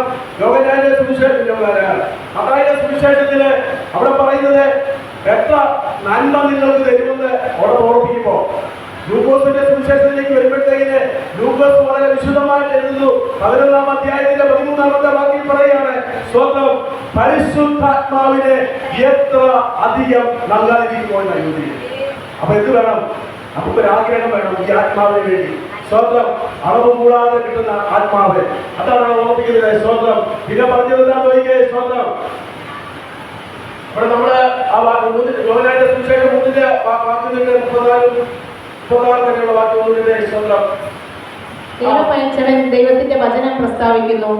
അവൻ ആത്മാവിനെ അളവ് കൂടാതെയല്ലോ കൊടുക്കുന്നത്. പിതാവ് പുത്രനെ സ്നേഹിക്കുന്നു, സകലവും അവന്റെ കയ്യിൽ കൊടുത്തുമിരിക്കുന്നു. പിതാവ് പുത്രനെ സ്നേഹിക്കുന്നു, സകലവും അവന്റെ കയ്യിൽ കൊടുത്തിരിക്കുന്നു. സ്വന്തം കേട്ടോ, സകലവും ദൈവത്തിന്റെ യേശുവിന്റെ കയ്യിലായിരിക്കുന്നത്. സ്വന്തം ഇത് ലോകത്തിലെ എല്ലാവരുടെയും വിശ്വാസവും പ്രത്യാശയും ഒക്കെ കർത്താവായ യേശു ക്രിസ്തു ഭൂമിയിൽ വന്നു എന്നുള്ള ഒരു എഴുത്തും വായനയും ഒക്കെ കേട്ട് വലിയ പ്രാധാന്യം കൊടുക്കാതെ വലിയൊരു സമൂഹം അപ്പുറത്ത് നിൽക്കുമ്പോ നമ്മളെ പോലെ ഒരു ചെറിയ ഒരാട്ടുകൂട്ടം, സ്വന്തം ദൈവം പറയുന്നു, ചെറിയ ആട്ടുകൂട്ടമേ ഭയപ്പെടേണ്ട, സ്വർഗരാജ്യം നിങ്ങൾക്ക് തരുവാൻ പിതാവിനെ പ്രസാദം തോന്നിയിരിക്കുന്നു. സ്വന്തം എണ്ണത്തിന്റെ പെരുപ്പത്തിലല്ല ദൈവം പ്രസാദിക്കുന്നത്, മനുഷ്യന്റെ ഒഴുക്കത്തിലാണ് ദൈവം പ്രസാദിക്കുന്നത്. സ്വന്തം കേട്ടോ, മനുഷ്യന്റെ എന്തേലും എത്ര 10,000-മോ 1,00,000-മോ 10 ലക്ഷമോ 10 കോടിയോ അപ്പുറത്തെ നിന്നാലും നീ ഇപ്പുറത്ത് 5 പേരെ ഉള്ളെങ്കിലും സ്വന്തം നിന്റെ വിശ്വാസം യഥാർത്ഥ വിശ്വാസമാണെങ്കിൽ ഈ 5 പേരിലാണ് ദൈവം പ്രസാദിക്കുന്നത്. സ്വന്തം അതുകൊണ്ടാണ് പറഞ്ഞിരിക്കുന്നത്. ഇവിടെ നോക്കിയേ, പിതാവ് പുത്രനെ സ്നേഹിക്കുന്നു, സകലവും അവന്റെ കയ്യിൽ കൊടുത്തുമിരിക്കുന്നു. പുത്രനിൽ വിശ്വസിക്കുന്നവന് നിത്യജീവനുണ്ട്, പുത്രനെ അനുസരിക്കാത്തവനോ ജീവനെ കാണുകയില്ല, ദൈവക്രോധം അവന്റെ മേൽ വസിക്കുന്നതേ ഉള്ളൂ. സ്വന്തം കേട്ടോ. അപ്പൊ തീർച്ചയായിട്ടും നമ്മളെ അവിടുത്തെ വലിയ സൗഭാഗ്യങ്ങളും അവിടുത്തെ വലിയ കെട്ടിടങ്ങളും അവരുടെ സാമ്പത്തിക നേട്ടങ്ങളും ഒക്കെ കണ്ട് വിശ്വാസിയെ നീ പരിഭവപ്പെടുന്ന കാര്യമൊന്നുമില്ല. കാരണം എന്നാണ് ചോദിച്ചാൽ അവനേക്കാൾ വലിയവൻ നിന്റെ ഉള്ളത്തിലുള്ള മൂല്യമുണ്ട്. സ്വന്തം അവനേക്കാൾ വലുതാണ് നിന്റെ ഉള്ളത്തിൽ വന്ന് വസിക്കുന്നവനും. ഈ ലോകത്തെയും ഇവിടെ ദൈവേഷ് ഓർപ്പിച്ചു. സ്വന്തം പുസ്തകം 40-ാം അധ്യായത്തിന്റെ കാര്യങ്ങൾ ഓർപ്പിച്ചു. സ്വന്തം ആ ദൈവത്തിന്റെ ആ വലുപ്പത്തെ കുറിച്ച് വ്യക്തമായ പരിശുദ്ധാത്മാവിന്റെ മകനെ കൂടി സംസാരിച്ചു. സ്വന്തം നോക്കിക്ക് എന്റെയും നിന്റെയും ജീവിതത്തിൽ ചില കഷ്ടങ്ങളും പ്രയാസങ്ങളും ദുഃഖങ്ങളും ദുരിതങ്ങളും ജീവിതത്തിൽ ഉണ്ടായാലും നിന്നെ കാലടിയാക്കാൻ വേണ്ടിയല്ല ദൈവം നിന്നെ വിളിച്ചിരിക്കുന്നത്, നിന്നെ നിത്യമായ ദ്രോഹത്തിൽ എത്തിക്കാൻ വേണ്ടി. സ്വന്തം കേട്ടോ, നിന്നെ നിത്യമായ ദ്രോഹത്തിൽ എത്തിക്കാൻ വേണ്ടിയാണ് ദൈവം വിളിച്ചിരിക്കുന്നത്. നോക്കിയേ, അതിന് ഏറ്റവും വലിയ ഉദാഹരണം വേദപുസ്തകത്തിലെ പഴയ നിയമ ഭക്തന്മാരോ പുതിയ നിയമ ഭക്തന്മാരോ അല്ല, പിന്നെയോ ഞാൻ നിങ്ങൾ വിശ്വസിക്കുന്ന കർത്താവായ യേശു ക്രിസ്തു തന്നെ നമുക്ക് അവിടെ ഏറ്റവും വലിയ ഉദാഹരണം. തന്റെ 33 വയസ്സുകാലം ഭൂമിയിൽ ജീവിച്ചത് ഏതെല്ലാം പ്രയാസത്തിന്റെയും ഏതെല്ലാം ദുഃഖത്തിന്റെയും ഏതെല്ലാം പ്രതികൂലത്തിന്റെയും ഘട്ടങ്ങളിൽ കൂടി കടന്നുപോയപ്പോഴും പിതാവായ ദൈവത്തോട് അതാത് ദിവസങ്ങളിൽ നടക്കുന്ന സംഭവങ്ങൾ മുഴുവൻ സ്വന്തം പ്രാർത്ഥനയോടുകൂടി തന്നെ പിതാവിനോട് സന്നിധിയിൽ സമർപ്പിക്കുന്ന ഒരു പുത്രൻ. സ്വന്തം അല്ലേ? ആ പുത്രനിലല്ലേ ഞാൻ നിങ്ങൾ വിശ്വസിക്കുന്നത്? നമ്മൾ നമ്മുടെ കാര്യങ്ങൾ ദൈവസന്നിധിയിലേക്ക് സമർപ്പിക്കുന്നുണ്ടോ? അതോ പരാതി പറഞ്ഞ് പിറുപിറുത്തുകൊണ്ട് സ്വന്തം ഈ ദൈവത്തെ സേവിക്കാൻ കൊള്ളത്തില്ല, ഇത് നശിപ്പിക്കുന്ന ദൈവമാണെന്ന് പറഞ്ഞുകൊണ്ട് ശപിക്കുന്ന നമ്മുടെ സ്വഭാവം നമ്മൾ മാറ്റിക്കൊണ്ട് സ്വന്തം എന്ത് ചെയ്യണം? ജീവനുള്ള ദൈവം ജീവിക്കുന്ന ദൈവം സ്വന്തം അല്ലേ? ഈ പ്രപഞ്ചത്തെയും അതിലുള്ള സകലത്തെ സൃഷ്ടിച്ചവരായ ദൈവം, എനിക്ക് ജീവൻ നൽകിയ ദൈവം സ്വന്തം, ആരംഭത്തിൽ തന്നെ അവസാനമായിരുന്ന ദൈവം സ്വന്തം. ഇവിടെ ഇരിക്കുന്ന ഓരോ മക്കളും ജനിക്കുന്ന ഏത് സമയത്താണ് ജനിക്കുന്നതെന്നും നീ മരിക്കാൻ പോകുന്ന ഏത് സമയത്താണെന്നും അവന്റെ പുസ്തകത്തിൽ രേഖപ്പെടുത്തിയിരിക്കുന്ന ദൈവം. നിന്റെ പേര് ചൊല്ലി വിളിച്ച ദൈവം. സ്വന്തം അല്ലേ? നിന്റെ പേര് ചൊല്ലി വിളിച്ചില്ലേ? സ്വന്തം അല്ലേ? ഒന്ന് നോക്കിയേ, ഇവിടെ ലൂക്കോസിന്റെ സുവിശേഷം 19-ാം അധ്യായത്തിലേക്ക് വരുമ്പോഴത്തേക്കിന് സഖായി യേശുവിനെ കാണാൻ വേണ്ടി കാട്ടത്തിയുടെ മുകളിൽ കയറിയെങ്കിൽ സ്വന്തം. ഞാനൊന്ന് ചോദിക്കട്ടെ, കാട്ടത്തിയുടെ മുകളിൽ കയറിയ സഖായി യേശുവിനെ കണ്ടോ? യേശുവിനെ കണ്ടോ? യേശുവിനെ കണ്ടില്ല. സ്വന്തം. ആ മരത്തിന്റെ ചോട്ടിൽ ചെന്നപ്പോൾ യേശു മേലോട്ട് നോക്കി സഖായിയെ വേഗം വരുക. കേട്ടോ, സഖായിയെ പേര് ചൊല്ലി വിളിച്ചിറക്കുന്നു. സ്വന്തം അല്ലേ? നമ്മൾ എത്രയോ അവിടെ എഴുതിയിരിക്കുന്നത് സഖായി ബന്ധപ്പെട്ടിറങ്ങി നടന്നത് അല്ലേ? അവനിതിന്റെ മണ്ടയ്ക്ക് വലിയ എന്ത് പാടുപെട്ടാണ്. സ്വന്തം. നമ്മളും ഇതിനു മുമ്പ് പല മലകളും ബന്ധപ്പെട്ട് കയറിയും ബന്ധപ്പെട്ടിറങ്ങിയും ബന്ധപ്പെട്ട് കയറിയും ബന്ധപ്പെട്ടിറങ്ങിയും സ്വന്തം അല്ലേ? എത്രയോ ലക്ഷങ്ങൾ രൂപ മുടക്കി യാത്ര ചെയ്ത് പുണ്യ സ്ഥലങ്ങൾ സന്ദർശിച്ചു. സ്വന്തം. അന്നൊന്നും നമുക്ക് കിട്ടാത്ത സന്തോഷം യേശു ക്രിസ്തു രക്ഷകനായിട്ട് എന്റെയും നിന്റെയും ഉള്ളത്തിൽ വന്നപ്പോൾ സ്വന്തം. യേശു ക്രിസ്തു എന്റെയും നിന്റെയും ഭവനത്തിൽ വന്നപ്പോൾ സ്വന്തം ഉണ്ടായ സന്തോഷം എന്ന് പറയുന്നത് നിന്റെ രൂപ പോയ കാലഘട്ടത്തിലുണ്ടായ സന്തോഷമല്ല. ഒരു പൈസ പോലും മുടക്കാതെ നീ ജീവനുള്ള ദൈവത്തെ സേവിക്കുവാൻ പറ്റുന്നു. കേട്ടോ അല്ലേ? അവിടെ സഖായിക്ക് യേശുവിനെ കാണാൻ പറ്റാത്ത കാര്യം എന്താണെന്ന് ചോദിച്ചാൽ 12 ശിഷ്യന്മാരും യേശു ഒരുപോലെ ആയിരിക്കുന്നത്. സ്വന്തം. 12 ശിഷ്യന്മാരും യേശു ഒരുപോലെ ആയിരിക്കുന്നത്. ഇവരുടെ എല്ലാം ഡ്രസ് ഒന്ന് തന്നെയാണ്. സ്വന്തം. നോക്കിയേ, അതുകൊണ്ടല്ലേ യഹൂദന്മാരെ അവിടെ യൂദാസിനെ ചട്ടം കെട്ടിയത്? ഞാൻ കാണിച്ചു കൊണ്ടുവരുന്ന ഞാൻ ആരെ ചുംബിക്കുന്നു അവനാണ് യേശു ക്രിസ്തു എന്ന് പറഞ്ഞൊരു കാര്യം. സ്വന്തം. കേട്ടോ, അതാണ് നമ്മൾ മനസ്സിലാക്കേണ്ട കാര്യം. കേട്ടോ, ഞാൻ ആരെ ചുംബിക്കുന്നു അവനാണ് യേശു ക്രിസ്തു, അവനാണ് നസ്രായനായ യേശു ക്രിസ്തു. അല്ലാതെ യേശുവിനെ അവർക്ക് ആർക്കും തിരിച്ചറിയാൻ പറ്റത്തില്ലായിരുന്നു. സഖായിക്കും പറ്റിയില്ല. നിന്റെ ഏതവസ്ഥയിൽ നീ എവിടെ നിന്നാലും നിന്നെ പേര് ചൊല്ലി വിളിച്ചിറങ്ങുന്ന ഒരു ദൈവത്തെയാണ് ഞാനും നിങ്ങൾ സേവിക്കുന്നുള്ള കാര്യം വ്യക്തമായി ദൈവത്തിന്റെ ആത്മാവിനെ ഓർപ്പിക്കേണ്ടിയും. സ്വന്തം. അപ്പൊ തീർച്ചയായിട്ടും നമ്മളും ഈ വലിയവനായ ദൈവത്തിന്റെ കരത്തിന്റെ കീഴിലെത്തിയിരിക്കുന്നു. അവിടെ നാമിരിക്കുക. സ്തോത്രം. അവിടെ നമ്മള് കേട്ടു. സ്തോത്രം. എന്ത് ചെയ്തിരിക്കുകയാണ്? അവിടെ 36-ാമത്തെ വാക്യത്തിൽ നമ്മൾ വായിച്ചു കേട്ടത്. സ്തോത്രം. എന്ത് ചെയ്തിരിക്കുന്നു? അവിടെ 36-ാമത്തെ വാക്യത്തിൽ വായിച്ചു കേട്ടതാണ് ചോദിക്കുന്നത്.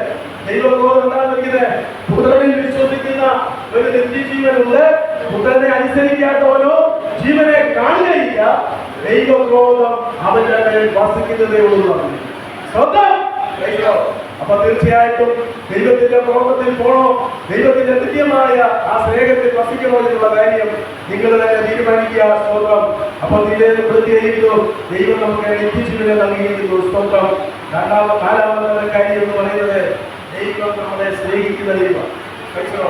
ദൈവം സ്നേഹിക്കുന്നതിന്റെ ഏറ്റവും വലിയ ഉദാഹരണം ചോദിച്ചാൽ യേശുവിനോട് കൂടെ 3.5 കൊല്ലം കൂടെ നടന്നാൽ ഒന്നിച്ചൊരു അപ്പത്തിൽ നിന്ന് ഭക്ഷിക്കുകയും ഒന്നിച്ചൊരു പാത്രത്തിൽ നിന്ന് പാലിക്കുകയും ചെയ്ത യൂദാസിനെ ദൈവം സ്നേഹിച്ചു. സ്വന്തം.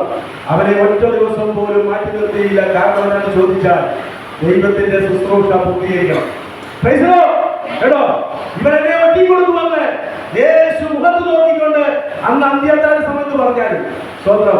പക്ഷെ അത് കൂടെ എല്ലാവരും ശിഷ്യന്മാർക്ക് ആർക്കും മനസ്സിലായില്ല. സ്വന്തം. സുവിശേഷത്തിൽ വായിക്കുന്നത് അങ്ങനെ തന്നെയാണ്. സ്വന്തം. എന്റെ കാലത്തിൽ കൈമുക്കുന്നവൻ എന്നെ ഒറ്റിക്കൊടുക്കുമെന്ന് പറഞ്ഞപ്പോൾ അത് ആരാണെന്ന് ഈ യൂദാസിന് ചോദിച്ചപ്പോൾ യൂദാസിനോട് ദൈവം പറഞ്ഞു, നീ തന്നെയാണ്. സ്വന്തം. അത് പറഞ്ഞിട്ട് പോലും കൂടെ ഉണ്ടായിരുന്ന മറ്റു 11 ശിഷ്യന്മാർക്ക് മനസ്സിലായില്ല. സ്വന്തം. അതുകൊണ്ട് അവർക്ക് സംശയമായിരുന്നു. സ്വന്തം. അപ്പൊ തീർച്ചയായിട്ടും എന്ത് ചെയ്തു? ആ ശത്രുവിനെ സ്നേഹിക്കുവാൻ ദൈവം തീരുമാനമെടുത്തെങ്കിൽ വിശ്വാസിയെ, നമുക്ക് നമ്മുടെ വിശ്വാസിയെ, നമുക്ക് നമ്മുടെ ലോകത്തെ സ്വന്തം നമുക്കെതിരായിട്ട് പ്രവർത്തിക്കുകയും ചെയ്ത വ്യക്തിയെ സ്നേഹിക്കാൻ പറ്റുമോ എന്നുള്ള കാര്യം നിങ്ങൾ തന്നെ ഇത് പരിശോധിക്കണം. സ്വന്തം. അതുകൊണ്ടാണ് പറഞ്ഞിരിക്കുന്നത്. സ്വന്തം. റോമാലേഖനം 8-ാം അധ്യായത്തിന്റെ റോമാലേഖനം 5-ാം അധ്യായത്തിന്റെ 8-ാമത്തെ വാക്യത്തിൽ നമ്മൾ വായിക്കുന്ന അങ്ങനെ അതിനെയാണ്. നാം ഭാവികളായിരിക്കുമ്പോൾ തന്നെ ക്രിസ്തു നമുക്ക് വേണ്ടി മരിച്ചിരിക്കാൻ ദൈവം നമ്മളോടുള്ള സ്നേഹത്തെ പ്രദർശിപ്പിച്ചുകൊണ്ടാണ്. വായിച്ചേ. സ്വന്തം ക്രിസ്തുവോ നാം പാപികളായിരിക്കുമ്പോൾ തന്നെ നമുക്ക് വേണ്ടി മരിക്കയാൽ ദൈവം തനിക്ക് നമ്മോടുള്ള സ്നേഹത്തെ പ്രദർശിപ്പിക്കുന്നു. ഹല്ലേലൂയ. സ്വന്തം ഞാനത് ചോദിക്കട്ടെ, നമ്മുടെ പാപത്തിന്റെ കാടിനെ നോക്കിയാൽ ഈ ദൈവം നമ്മളെ സ്നേഹിക്കാൻ വേണ്ടി എന്തെങ്കിലും നോക്കുന്നുണ്ടോ? ഒരു വകുപ്പില്ല. സ്തോത്രം അല്ലേ? പക്ഷേ ദൈവത്തിന് ഒരു സ്നേഹം നമ്മളോട് തോന്നി. സ്തോത്രം അല്ലേ? ആ സ്നേഹം തോന്നിയപ്പോഴത്തേക്ക് എന്ത് ചെയ്തു? അതുകൊണ്ടാണ് അവിടെ ദൈവം നമ്മൾ നോക്കിയ ദൈവം ഒരു വ്യക്തിയോട് പോലും യേശുവിനെ അംഗീകരിച്ചപ്പോൾ ഒരു വ്യക്തിയോട് പോലും പറഞ്ഞില്ല, നീ എനിക്ക് വേണ്ടി 30 ദിവസം ഉപസിക്കണം, നീ നല്ലതായിട്ട് നടക്കുന്നുണ്ടോ എന്ന് ഞാനൊന്ന് നോക്കട്ടെ, അതിനുശേഷം ഞാൻ നിന്റെ കാര്യങ്ങളൊക്കെ ഒന്ന് പരിശോധിച്ച്, നീ ഇത്രയും നാളും മോശകരമായിട്ട് ഈ ലോകത്തിൽ ജീവിച്ചതല്ലേ, അതുകൊണ്ട് നിന്നെ ഒന്ന് പരിശോധിച്ചതിന് ശേഷം നിന്നെ ഒന്ന് ക്ലിയർ ആക്കിയതിന് ശേഷം ഞാൻ എൻ്റെ സഭയോട് ചേർക്കാം എന്ന് യേശു പറഞ്ഞു. യേശു പറഞ്ഞില്ല. സ്തോത്രം. അതുകൊണ്ട് യേശു എന്താ പറഞ്ഞത്? സ്തോത്രം, നമ്മൾ പാപികളായിരിക്കുമ്പോൾ തന്നെ ക്രിസ്തു നമുക്ക് വേണ്ടി മരിച്ചു. സ്തോത്രം അല്ലേ? നമ്മൾ പാപികളായിരിക്കുമ്പോൾ തന്നെയല്ലേ? ഇന്ന് 2024 വർഷങ്ങൾക്ക് മുമ്പ് സ്തോത്രം യേശു ക്രിസ്തു മരിച്ചു എന്ന് നമ്മൾ പൂർണ്ണമായിട്ട് തിരുവനന്തപുരം വിശ്വസിക്കുന്നു. സ്തോത്രം. അത് നമ്മുടെ പിതാക്കന്മാർ നമ്മുടെ ഒറ്റ തലമുറ ഉണ്ടോ എന്ന് പറയാൻ പറ്റുന്നില്ല. സ്തോത്രം. പക്ഷേ ആ തലമുറയിലൂടെ കടന്നു കഴിഞ്ഞ് സ്തോത്രം നിങ്ങളുടെ ഓരോരുത്തരുടെയും രക്ഷിക്കപ്പെട്ട ഡേറ്റ് വെച്ച് നോക്കിയാൽ സ്തോത്രം എത്രയോ തലമുറ കഴിഞ്ഞതിന് ശേഷമാണ് നമ്മുടെ പിതാക്കന്മാരുടെ പിൻതലമുറകളിൽ നമ്മളെ ഓരോരുത്തരും ദൈവം വിളിച്ച് വേർതിരിച്ചത്. സ്തോത്രം. അതൊരു വലിയ അത്ഭുതമല്ലേ? വലിയൊരു അത്ഭുതമല്ലേ അത്? സ്തോത്രം അല്ലേ? അതുകൊണ്ടാണ് പറഞ്ഞത്, ഈ ഭൂമിയിൽ അനേകായിരങ്ങൾക്ക് ലഭിക്കാതെ പോയി ഈ മഹാസൗഭാഗ്യം ദൈവം കൃപയാൽ നമുക്ക് നൽകിയിരിക്കുന്നു. സ്തോത്രം. എത്രയോ ജ്ഞാനികള്, എത്രയോ ബുദ്ധിമാന്മാര്, എത്രയോ പണസമ്പന്നന്മാര്, സ്തോത്രം, എത്രയോ കഴിവുള്ളവരെ, സ്തോത്രം, എത്രയോ വിഷയത്തിൽ വലിയ ഡോക്ടറേറ്റുകൾ എടുത്ത വ്യക്തികൾ ഇന്ന് ലോകത്തിന്റെ പുറത്തു നിൽക്കുമ്പോൾ എന്നെയും നിങ്ങളെയും വിദ്യാഭ്യാസവും ജ്ഞാനവും ഇല്ലാത്ത എന്നെയും നിങ്ങളെയും പോലുള്ള ഓരോരുത്തരെയും വിളിക്കുവാൻ വേണ്ടി ദൈവത്തിന്റെ കരുണ തോന്നിയത് സ്തോത്രം അവന്റെ കൃപയൊന്നുകൊണ്ടൊന്നും മാത്രമാണെന്നുള്ള കാര്യം നമ്മൾ മനസ്സിലാക്കണം. നമുക്ക് അംഗീകരിക്കാൻ ഒന്നുമില്ല പ്രിയപ്പെട്ട ദൈവത്തിന്റെ ജനമേ. അതുകൊണ്ട് തീർച്ചയായിട്ടും ദൈവം നമ്മളെ സ്നേഹിക്കുന്നു എന്നുള്ള കാര്യം വ്യക്തമായിട്ട് ഓർപ്പിക്കേണ്ടത്. സ്തോത്രം. ഒരിക്കൽ യേശു ക്രിസ്തു ഭൂമിയിൽ വന്നപ്പോഴത്തെ തന്റെ പരിസര ശുശ്രൂഷ സമയത്ത് തന്നോടുകൂടെ കൂടിയ വ്യക്തികളെന്ന് പറയുന്നത് എല്ലാവരും പാപികളായിരുന്നു. സ്തോത്രം. കൊടിയ ദേശികളും കുരിശുവലിക്കാരനും ചുങ്കക്കാരനും സ്തോത്രം കൊള്ളക്കാരനും എല്ലാമായിരുന്നു യേശുവിന്റെ കൂടെ കൂടി നടന്നത്. സ്തോത്രം. അന്നത്തെ പരീശന്മാർ പറഞ്ഞു, ഇവൻ കള്ളനാണ്. സ്തോത്രം. ഇവൻ വ്യഭിചാരികളോടും കള്ളന്മാരോടും കൂടി എന്ത് ചെയ്യുന്നു? അത്താഴം കഴിക്കുന്നതാണ്. സ്തോത്രം അല്ലേ? അവർ യേശുവിനെ എന്തെല്ലാം പറഞ്ഞവർ പരിഹസിച്ചിരുന്നു. സ്തോത്രം. പക്ഷേ നിങ്ങളൊരു കാര്യം മനസ്സിലാക്കണം, അന്ന് കൂടിയ ഒരു പാപി പോലും പിന്നെ യേശുവിനെ കണ്ടതിന് ശേഷം പാപം ചെയ്യാൻ തയ്യാറായില്ലെന്നുള്ള കാര്യമാണ് വ്യക്തമായി വിശുദ്ധ വേദപുസ്തകങ്ങളെ പഠിപ്പിക്കുന്ന കാര്യം മനസ്സിലാക്കണം. സ്തോത്രം. പക്ഷേ നമ്മള് ഇന്ന് നമ്മുടെ ദൈവത്തെ അംഗീകരിച്ച പുതിയ നിയമ വിശ്വാസികളെ, യേശുവിന്റെ രക്തത്താൽ വീണ്ടെടുക്കപ്പെട്ട ദൈവത്തിന്റെ ജനമേ, നമ്മൾ ജീവിക്കുമ്പോഴത്തേക്കിന് നമ്മുടെ സ്വഭാവത്തിന് എന്തു വേണം? ഒരു മാറ്റം സംഭവിക്കണം. സ്തോത്രം. ഒരു മാറ്റം സംഭവിച്ചുകൊണ്ട് ആ ദൈവത്തിന്റെ സ്നേഹം നമ്മൾ എന്ത് ചെയ്യണം? വ്യക്തമായിട്ട് മനസ്സിലാക്കണം. ഇതിന് എനിക്ക് ഒരിക്കലും യോഗ്യതയില്ലാതിരുന്നതാണ്. പക്ഷേ എന്റെ ദൈവം, എന്റെ യേശു എന്നെ സ്നേഹിച്ചത് കൊണ്ടാണ് ഞാൻ ഇവിടെ നിൽക്കുന്നതുള്ള കാര്യം വ്യക്തമായിട്ട് നീ ഒന്ന് മനസ്സിലാക്കണം. സ്തോത്രം. അതുകൊണ്ടാണ് യോഹന്നാന്റെ ലേഖനം 4-ാം അധ്യായത്തിന്റെ 9-ഉം 10-ഉം വാക്യത്തിനകത്ത് യോഹന്നാൻ പറയുന്ന ഒരു വാക്യമുണ്ട്. സ്തോത്രം. എന്താ പറയുന്നത്? ദൈവം തന്റെ ഏകജാതനായ പുത്രനെ നാം അവനാൽ ജീവിക്കേണ്ടതിന് ലോകത്തിലേക്ക് അയച്ചു എന്നുള്ളതിനാൽ ദൈവത്തിന് നമ്മോടുള്ള സ്നേഹം പ്രത്യക്ഷമായി. ഒമ്പതാമത്തെ വാക്യത്തിൽ പറയാണ്, ദൈവം തന്റെ ഏകജാതനായ പുത്രനെ നാം അവനിൽ ജീവിക്കേണ്ടതിന് ലോകത്തിലേക്ക് അയച്ചു എന്നുള്ളതിനാൽ ദൈവം നമ്മോടുള്ള സ്നേഹം പ്രത്യക്ഷമായി. സ്തോത്രം. കേട്ടോ? ദൈവം എന്തിരിക്കുന്നു? ദൈവത്തിന്റെ സ്നേഹം പ്രദർശിപ്പിച്ച് കാണിച്ചു പുത്രനെ കൂടി. സ്തോത്രം. പിന്നെ നാം ദൈവത്തെ സ്നേഹിച്ചതല്ല, അവൻ നമ്മെ സ്നേഹിച്ച് തന്റെ പുത്രനെ നമ്മുടെ പാപങ്ങൾക്ക് പ്രായശ്ചിത്തമാകുവാൻ അയച്ചത് തന്നെ സാക്ഷാൽ സ്നേഹമാകുന്നു. ഹല്ലേലൂയ. സ്തോത്രം. നാം ദൈവത്തെ സ്നേഹിച്ചതല്ല, അവൻ നമ്മെ സ്നേഹിച്ച് തന്റെ പുത്രനെ നമ്മുടെ പാപങ്ങൾക്ക് പ്രായശ്ചിത്തമാകുവാൻ അയച്ചത് തന്നെ സാക്ഷാൽ സ്നേഹമാകും. കേട്ടോ? നമ്മൾ സ്നേഹിച്ചതാണോ ദൈവത്തെ? നമ്മൾ സ്നേഹിച്ചതാണോ? നമ്മൾ സ്നേഹിച്ചതല്ല, ദൈവം നമ്മളെ സ്നേഹിച്ചതാ. നമ്മൾ പാപികളായിരിക്കുമ്പോൾ തന്നെ ദൈവം നമ്മളെ സ്നേഹിച്ചതാ. സ്വന്തം അതുകൊണ്ടാണ് പറഞ്ഞത്, നാം ദൈവത്തെ സ്നേഹിച്ചതല്ല, അവൻ നമ്മെ സ്നേഹിച്ച് തന്റെ പുത്രനെ നമ്മുടെ പാപങ്ങൾക്ക് പ്രായശ്ചിത്തമാകുവാൻ അയച്ചത് തന്നെ സാക്ഷാൽ സ്നേഹമാകും. സ്വന്തം ഞാനും നിങ്ങളും മരിക്കേണ്ട സ്ഥാനത്ത് യേശു എനിക്ക് വേണ്ടി കാൽവരിയിൽ 3 ആണികളാൽ മരിച്ചു എന്നുള്ളതാണ് യേശു ചെയ്ത ഏറ്റവും വലിയ സ്നേഹപ്രകടനം. സ്വന്തം നമ്മളെ മരിക്കാതെ, സ്വന്തം അല്ലേ, നമ്മളെ മരിക്കാൻ നമ്മുടെ ജീവനെ കളയാതെ, സ്വന്തം അവനിൽ വിശ്വസിക്കുന്നവന് എന്തുണ്ട്? നിത്യ ജീവനുണ്ട്. സ്വന്തം അതുകൊണ്ടാണ് റോമാലേഖനം 8-32 വാക്യങ്ങൾ വായിക്കുകയാണ്. സ്വന്തം പുത്രനെ ആദരിക്കാതെ നമുക്ക് വേണ്ടി ഏൽപ്പിച്ചു തന്നവൻ അവനോടുകൂടെ സകലതും നൽകാതിരിക്കുമോ? കണ്ടോ, സ്വന്തം പുത്രനെ ആദരിക്കാതെ ആരാണ്? പിതാവായ ദൈവം തന്റെ പുത്രനെ ആദരിക്കാതെ സ്വന്തം നമ്മളെക്കാളെല്ലാം, സ്വന്തം പുത്രനേക്കാളെല്ലാം നമ്മൾ വലിയവനാണെന്നുള്ള കാര്യം മനസ്സിലാക്കിക്കൊണ്ട് യേശു എന്ത് ചെയ്തിരിക്കുന്നു? പിതാവായ ദൈവം നമ്മളെ സ്നേഹിക്കുക. അല്ലേ, തന്റെ പുത്രനെ മരിക്കട്ടെ, എന്നാലും എന്റെ ജനം രക്ഷിക്കപ്പെടണം, എന്റെ ജനം എന്റെ സന്നിധിയിൽ വരണം. സ്വന്തം അതല്ല ചെയ്തത്. സ്വന്തം പുത്രനെ ആദരിക്കാതെ നമുക്ക് വേണ്ടി എല്ലാവർക്കും വേണ്ടി ഏൽപ്പിച്ചു തന്നവൻ അവനോടുകൂടെ സകലവും നമുക്ക് നൽകാതിരിക്കുമോ? ആ സകലം എന്ന് പറയുമ്പോഴത്തേക്ക് സ്വന്തം ഒരു മനുഷ്യന്റെ ജീവിതത്തിന്റെ ജനനം മുതൽ മരണം വരെ എന്തെല്ലാം കാര്യങ്ങൾ നിലക്കുണ്ടോ? സ്വന്തം സ്വർഗത്തിലായിക്കൊള്ളട്ടെ, ഭൂമിയിലായിക്കൊള്ളട്ടെ, സ്വന്തം എന്തുണ്ട്? എല്ലാ കാര്യവും ദൈവം നിർവഹിച്ചു തരുവാൻ ശക്തനാണെന്നുള്ള കാര്യം കാണിക്കുക. സ്വന്തം ഞാനൊന്ന് ചോദിക്കട്ടെ, സ്വന്തം ഈ ദൈവത്തെ പിൻപറ്റിയതിന് ശേഷം ആരെങ്കിലും 10 ദിവസം പട്ടിണി കിടന്നവർ ആരെങ്കിലും ഉണ്ടോ? ആരെങ്കിലും ഉണ്ടോ? ഉണ്ടോ? ഇല്ല. സ്വന്തം 4 നേരത്തിന് 6 നേരം ആഹാരം കൊടുത്തത് കിട്ടുന്നില്ലേ? സ്വന്തം ഇല്ലേ? കിട്ടുന്നുണ്ടോ? പഴയ കാലത്തൊക്കെ സ്വന്തം ഒരു നേരത്തെ ആഹാരത്തിന് വേണ്ടി ബുദ്ധിമുട്ടുണ്ടെങ്കിൽ ഇത് 10, 25, 30 വർഷത്തിന് പുറകോട്ട് നോക്കിയാൽ ഒരു ബുദ്ധിമുട്ടുമില്ലാതെ വളരെ മനോഹരമായ രീതിയിൽ ദൈവം നമ്മളെ പുലർത്തിക്കൊണ്ട് പോകുന്നു. ആർക്കും തന്നെ ക്യാൻസറിനോട് പിടിപെട്ടിട്ടില്ലല്ലോ. പിടിപെട്ടിട്ടുണ്ടോ? സ്വന്തം 24 മണിക്കൂർ രോഗികളായിട്ട് ആശുപത്രിയിൽ പോയി കയറി നിൽക്കുന്നുണ്ടോ? സ്വന്തം എന്താ നമ്മളൊന്ന് ചിന്തിച്ചു നോക്കിയേ, അങ്ങോട്ട് പുറകോട്ട് നോക്കിയേ. കഴിഞ്ഞ ആഴ്ച ദേവദാസം വന്നപ്പോ പറഞ്ഞാലല്ലോ, മെഡിക്കൽ കോളേജിലോട്ട് ജന ആംബുലൻസിനെ കൊണ്ടുവന്ന് എന്ത് ചെയ്ത രോഗിക്ക് കൊണ്ടുവന്ന് ലോഡിറക്കുന്ന പോലെയാണ് രോഗികളെ കൊണ്ട് നടന്നോട്ടൊക്കെ. സ്വന്തം അവിടെ പോയി 1 മണിക്കൂർ നോക്കി നിന്നാൽ ഈ ക്രിസ്തുവിന്റെ സ്നേഹം യഥാർത്ഥമായിട്ട് നിന്റെ ഹൃദയത്തിൽ സ്പർശിക്കുന്നുവെങ്കിൽ നീ അന്നൊരു തീരുമാനമെടുക്കും, എന്റെ ദൈവത്തിന് വേണ്ടി ഞാൻ ജീവിക്കും, എനിക്കൊരു പ്രശ്നവുമില്ല. അല്ലേ, നമുക്കൊരു പ്രശ്നവുമില്ല, ഒരു പരാതിയുമില്ല, ഒരു പരിഭവമില്ല. സ്വന്തം ഈ ദൈവമാണ് എന്റെ ദൈവം എന്നുള്ള കാര്യം മനസ്സിലാക്കിക്കൊണ്ട് വേണം നമ്മൾ ക്രിസ്തീയ ജീവിതം മുന്നോട്ട് കൊണ്ടുപോകാൻ.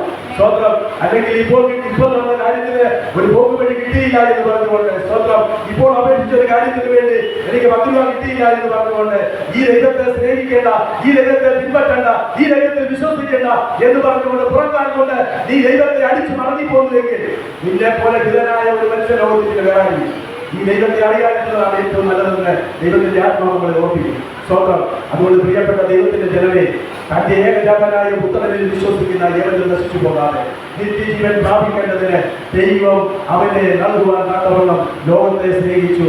അതുകൊണ്ട് ആ സ്നേഹത്തിലൂടെ നമ്മളെ തന്നെ പൂർണ്ണമായിട്ട് സമർപ്പിക്കാൻ സ്വന്തം നമുക്ക് എഴുതിയിട്ടുണ്ടാ നമുക്കൊന്ന് പ്രാർത്ഥിക്കാം. സ്വന്തം സ്വന്തം സ്വന്തം സ്വന്തം യേശുവെ നന്ദിയോടെ സ്തുതിക്കുന്ന കർത്താവേ, ദൈവത്തിന്റെ സന്നിധിയിലേക്ക് നമ്മളെ തന്നെ പൂർണ്ണമായിട്ട് സമർപ്പിച്ചുകൊണ്ട് സ്വന്തം ദൈവത്തിന്റെ പരിശുദ്ധാത്മാവിൽ ശക്തമായിട്ട് നമ്മൾ ഓരോരുത്തരോടും സംസാരിച്ചിരിക്കുക. സ്വന്തം ദൈവത്തിന്റെ പരിശുദ്ധാത്മാവിന്റെ കരങ്ങളിലേക്ക് നമ്മളെ തന്നെ ഒന്ന് കൊടുക്കുക. സ്വന്തം യേശു പറഞ്ഞു, ഞാൻ പോകുന്നത് നല്ലത്, പോകാതിരുന്നാൽ കാര്യസംഖ്യയുടെ അടുക്കിലേക്ക് വരികയില്ല. ആ യേശു ക്രിസ്തു പോയതിനു ശേഷം ആ 120 പേരുടെ മധ്യത്തിൽ ഇറങ്ങിയ പരിശുദ്ധാത്മാവിന്റെ ശക്തി ഇന്നും അന്നു മുതൽ ഇന്നു വരെയും നമുക്ക് ലോകത്തിലേക്ക് വ്യാപിച്ചുകൊണ്ടിരിക്കുന്നു. അന്തിമ നാളിൽ സകല ജഡത്തിന്മേലും എന്റെ ആത്മാവിനെ പകരും. നിങ്ങളുടെ ജ്യോതി വാക്കന്മാർ പ്രവചിക്കും, അവർ ദർശനങ്ങളെ കാണും, അവരൊക്കെ പ്രവചിക്കുമെന്നുള്ള ദൈവത്തിന്റെ തിരുവചനം ദൈവരങ്ങളിലേക്ക് നമ്മളെ ഒന്ന് കേൾക്കപ്പെട്ട വചനത്തിന് മുമ്പാകെ നമ്മളെ തന്നെ ഒന്ന് പൂർണ്ണമായിട്ടൊന്ന് സമർപ്പിച്ചു കൊടുത്ത് ദൈവമേ, എന്റെ ജീവിതത്തില് ഇന്ന് പരിശുദ്ധാത്മാവ് എന്നോട് സംസാരിച്ചത് സ്തോത്രം. എനിക്ക് അങ്ങേക്കെതിരായിട്ട് ഞാൻ എന്തെങ്കിലും സംസാരിച്ചിട്ടുണ്ടെങ്കിൽ, എന്തെങ്കിലും പ്രവർത്തിച്ചിട്ടുണ്ടെങ്കിൽ, അങ്ങയോട് ഞാൻ എന്തെങ്കിലും ചെയ്തിട്ടുണ്ടെങ്കിൽ ദൈവമേ എന്നോടൊന്ന് ക്ഷമിക്കണമേ. എന്നെ ഒന്ന് പുതിയൊരു മനുഷ്യനാക്കി തീർക്കുവാൻ ദൈവത്തിന്റെ പരിശുദ്ധാത്മാവ് എന്നെ ഒന്ന് സഹായിക്കണം. ആ ആത്മാവിനെ സഹായിക്കുവാൻ നൽകിയിരിക്കുന്ന ആ സഹായനെ നമ്മളൊന്ന് വിളിക്കണം. അവൻ സഹായിക്കും അവൻ നമ്മളെ സഹായിക്കും. നമ്മളെ സഹായിക്കുന്നത് ഭാര്യയല്ല, ഭർത്താവല്ല, മക്കളല്ല, സഭാവിശ്വാസിയല്ല, കൂട്ടുവിശ്വാസിയല്ല, പിന്നെയോ ദൈവദാസനല്ല. പിന്നെ നമ്മളെ സഹായിക്കുവാൻ നമ്മുടെ ജീവിതത്തിൽ ദൈവം തന്നിരിക്കുന്ന സഹായകൻ പരിശുദ്ധാത്മാവ്. ദൈവത്തെ ഒന്ന് വിളിച്ച് അപേക്ഷിക്കുക. മഹാപരിശുദ്ധ നിത്യമായ സ്വർഗ്ഗപിതാവേ, നന്ദിയോടെ ഞങ്ങൾ അങ്ങയെ സ്തുതിക്കുന്നു, സ്തോത്രം ചെയ്യുന്നു കർത്താവേ. കേൾക്കപ്പെട്ട വചനത്തിന് മുമ്പാകെ ഞങ്ങളെ തന്നെ ഒന്ന് പൂർണ്ണമായിട്ട് സമർപ്പിക്കുന്നു കർത്താവേ. അങ്ങയുടെ മാറ്റമില്ലാത്ത തിരുവചനം തന്റെ ഏകജാതനായ പുത്രനെ വിശ്വസിക്കുന്ന ഏവനും നശിച്ചു പോകാതെ നിത്യജീവൻ പ്രാപിക്കേണ്ടതിന് ദൈവം അവനെ നൽകുവാൻ തക്കവണ്ണം ലോകത്തെ സ്നേഹിച്ച ആ സ്നേഹത്തിന്റെ മുമ്പിൽ ഞങ്ങളെ തന്നെ ഒന്ന് പൂർണ്ണമായിട്ട് സമർപ്പിക്കുന്നു കർത്താവേ. കടന്നു വന്നിരിക്കുന്ന മക്കളെ ഓരോരുത്തരെയും ദൈവങ്ങളിലേക്ക് ഏൽപ്പിച്ച് ഞങ്ങൾ പ്രാർത്ഥിക്കുന്നു കർത്താവേ. അവരുടെ സകല വിഷയത്തിലും പരിഹാരം വരുത്തുവാൻ ഒരേ ഒരു ദൈവം കർത്താവായ യേശുക്രിസ്തു മാത്രമേ ഉള്ളൂ എന്നുള്ള കാര്യം വ്യക്തമായിട്ട് ദൈവത്തിന്റെ തിരുവചനത്തിൽ ഞങ്ങളെ ഓർപ്പിച്ചല്ലോ കർത്താവേ. ആ വചനപ്രകാരം ദൈവനെ സഹായിക്കണം, ശക്തീകരിക്കണം, ബലപ്പെട്ടത് എന്ന് പ്രാർത്ഥിക്കുന്നു. വരുന്ന ഒരാഴ്ചക്കാലം ഈ പാപമംഗലമായ ലോകം ജീവിക്കുമ്പോൾ അനേക വിഷയങ്ങൾ അവർ ജീവിതത്തിൽ കടന്നു വരുമ്പോൾ ആ വിഷയത്തെ എല്ലാം പരിഹരിക്കാനുള്ള ആ ശക്തി ബലവും പരിശുദ്ധാത്മാവിൽ കൂടി കൊടുത്ത് അവരെ അനുഗ്രഹിക്കണേ എന്ന് ഞങ്ങൾ പ്രാർത്ഥിക്കുന്നു, സ്തോത്രം ചെയ്തു കർത്താവേ. വിദേശത്തും സ്വദേശത്തായി ജോലിക്കായി പഠനത്തിനായി പോയിരിക്കുന്ന കുഞ്ഞുങ്ങളെ സമർപ്പിച്ച് പ്രാർത്ഥിക്കുന്നു കർത്താവേ. അവരായിരിക്കുന്ന സ്ഥാനത്ത് എല്ലാവിധ ആപത്ത്, അനർത്ഥങ്ങൾ, അപകടങ്ങളെ പെട്ടെന്നുണ്ടാകുന്ന മണ്ണെല്ലാം വിടുവിച്ച് കർത്താവായ യേശുക്രിസ്തുവിന്റെ രക്തവളപ്പിൽ അവരെ പൊതിയണം. ലോകമെമ്പാടും വാഹനം ഓടിക്കുന്ന മക്കളെ സമർപ്പിച്ച് പ്രാർത്ഥിക്കുന്നു. ആപത്ത്, അനർത്ഥങ്ങൾ, അപകടങ്ങൾ പതിയിരിക്കുന്ന ലോകത്തെ എല്ലാവിധ ആപത്തെ, അനർത്ഥങ്ങൾ, അപകടങ്ങളെ പെട്ടെന്നുണ്ടാകുന്ന മണ്ണെല്ലാം വിടുവിച്ച് കർത്താവായ യേശുക്രിസ്തുവിന്റെ രക്തകാൽവരെല്ലാം മുദ്രയിട്ട് അനുഗ്രഹിച്ച് പ്രാർത്ഥിക്കുന്നു, സ്തോത്രം ചെയ്തു കർത്താവേ. എല്ലാ വിഷയത്തെ ദൈവങ്ങളിലേക്ക് താഴ്ത്തി സമർപ്പിക്കുന്ന കർത്താവേ. കടന്നു വന്നിരിക്കുന്ന സകല കുടുംബങ്ങളെ, സകല വ്യക്തി ജീവിതങ്ങളെ പിതാവിന്റെയും പുത്രന്റെയും പരിശുദ്ധാത്മാവിന്റെ നാമത്തിൽ അടിയൻ അനുഗ്രഹിച്ച് അയക്കുന്ന കർത്താവേ. കൃപ കൂടിയിരിക്കുന്നവർക്ക് സ്തോത്രം. സകലത ഞങ്ങൾക്ക് വേണ്ടി ജീവനെ തന്ന യേശു ക്രിസ്തുവിന്റെ തന്നെയുള്ള നാമത്തിൽ തന്നെ ഇത്രത്തോളം ദൈവം നമ്മെ സഹായിച്ചതോട് ദൈവത്തെ സ്തുതിച്ച് കർത്താവായ യേശു ക്രിസ്തുവിന്റെ കൃപയും പിതാവായ ദൈവത്തിന്റെ സ്നേഹവും ആശ്വസിച്ച് വഴിയെത്തുന്ന പരിശുദ്ധാത്മാവിന്റെ സഹവാസവും ഉണ്ടായി നാം പ്രാർത്ഥിച്ച എല്ലാ വിഷയത്തിന്മേലും കടന്നുവന്നിരിക്കുന്ന ദൈവദാസന്മാരുടെ മേലും, കുടുംബങ്ങളുടെ മേലും, കടന്നുവന്ന ദൈവമക്കളുടെ മേലും, ലോകമെമ്പാടുമുള്ള സകല വിശുദ്ധന്മാരുടെ മേലും ഇപ്പോഴും എപ്പോഴും ഉണ്ടായിരിക്കുമാറാകട്ടെ. അർഹപ്പെട്ട കുഞ്ഞാടിന് മാത്രം ഹല്ലേലൂയ, ഹല്ലേലൂയ, ഹല്ലേലൂയ. കർത്താവായ യേശുവേ വരേണം. എല്ലാവർക്കും സമാധാനം.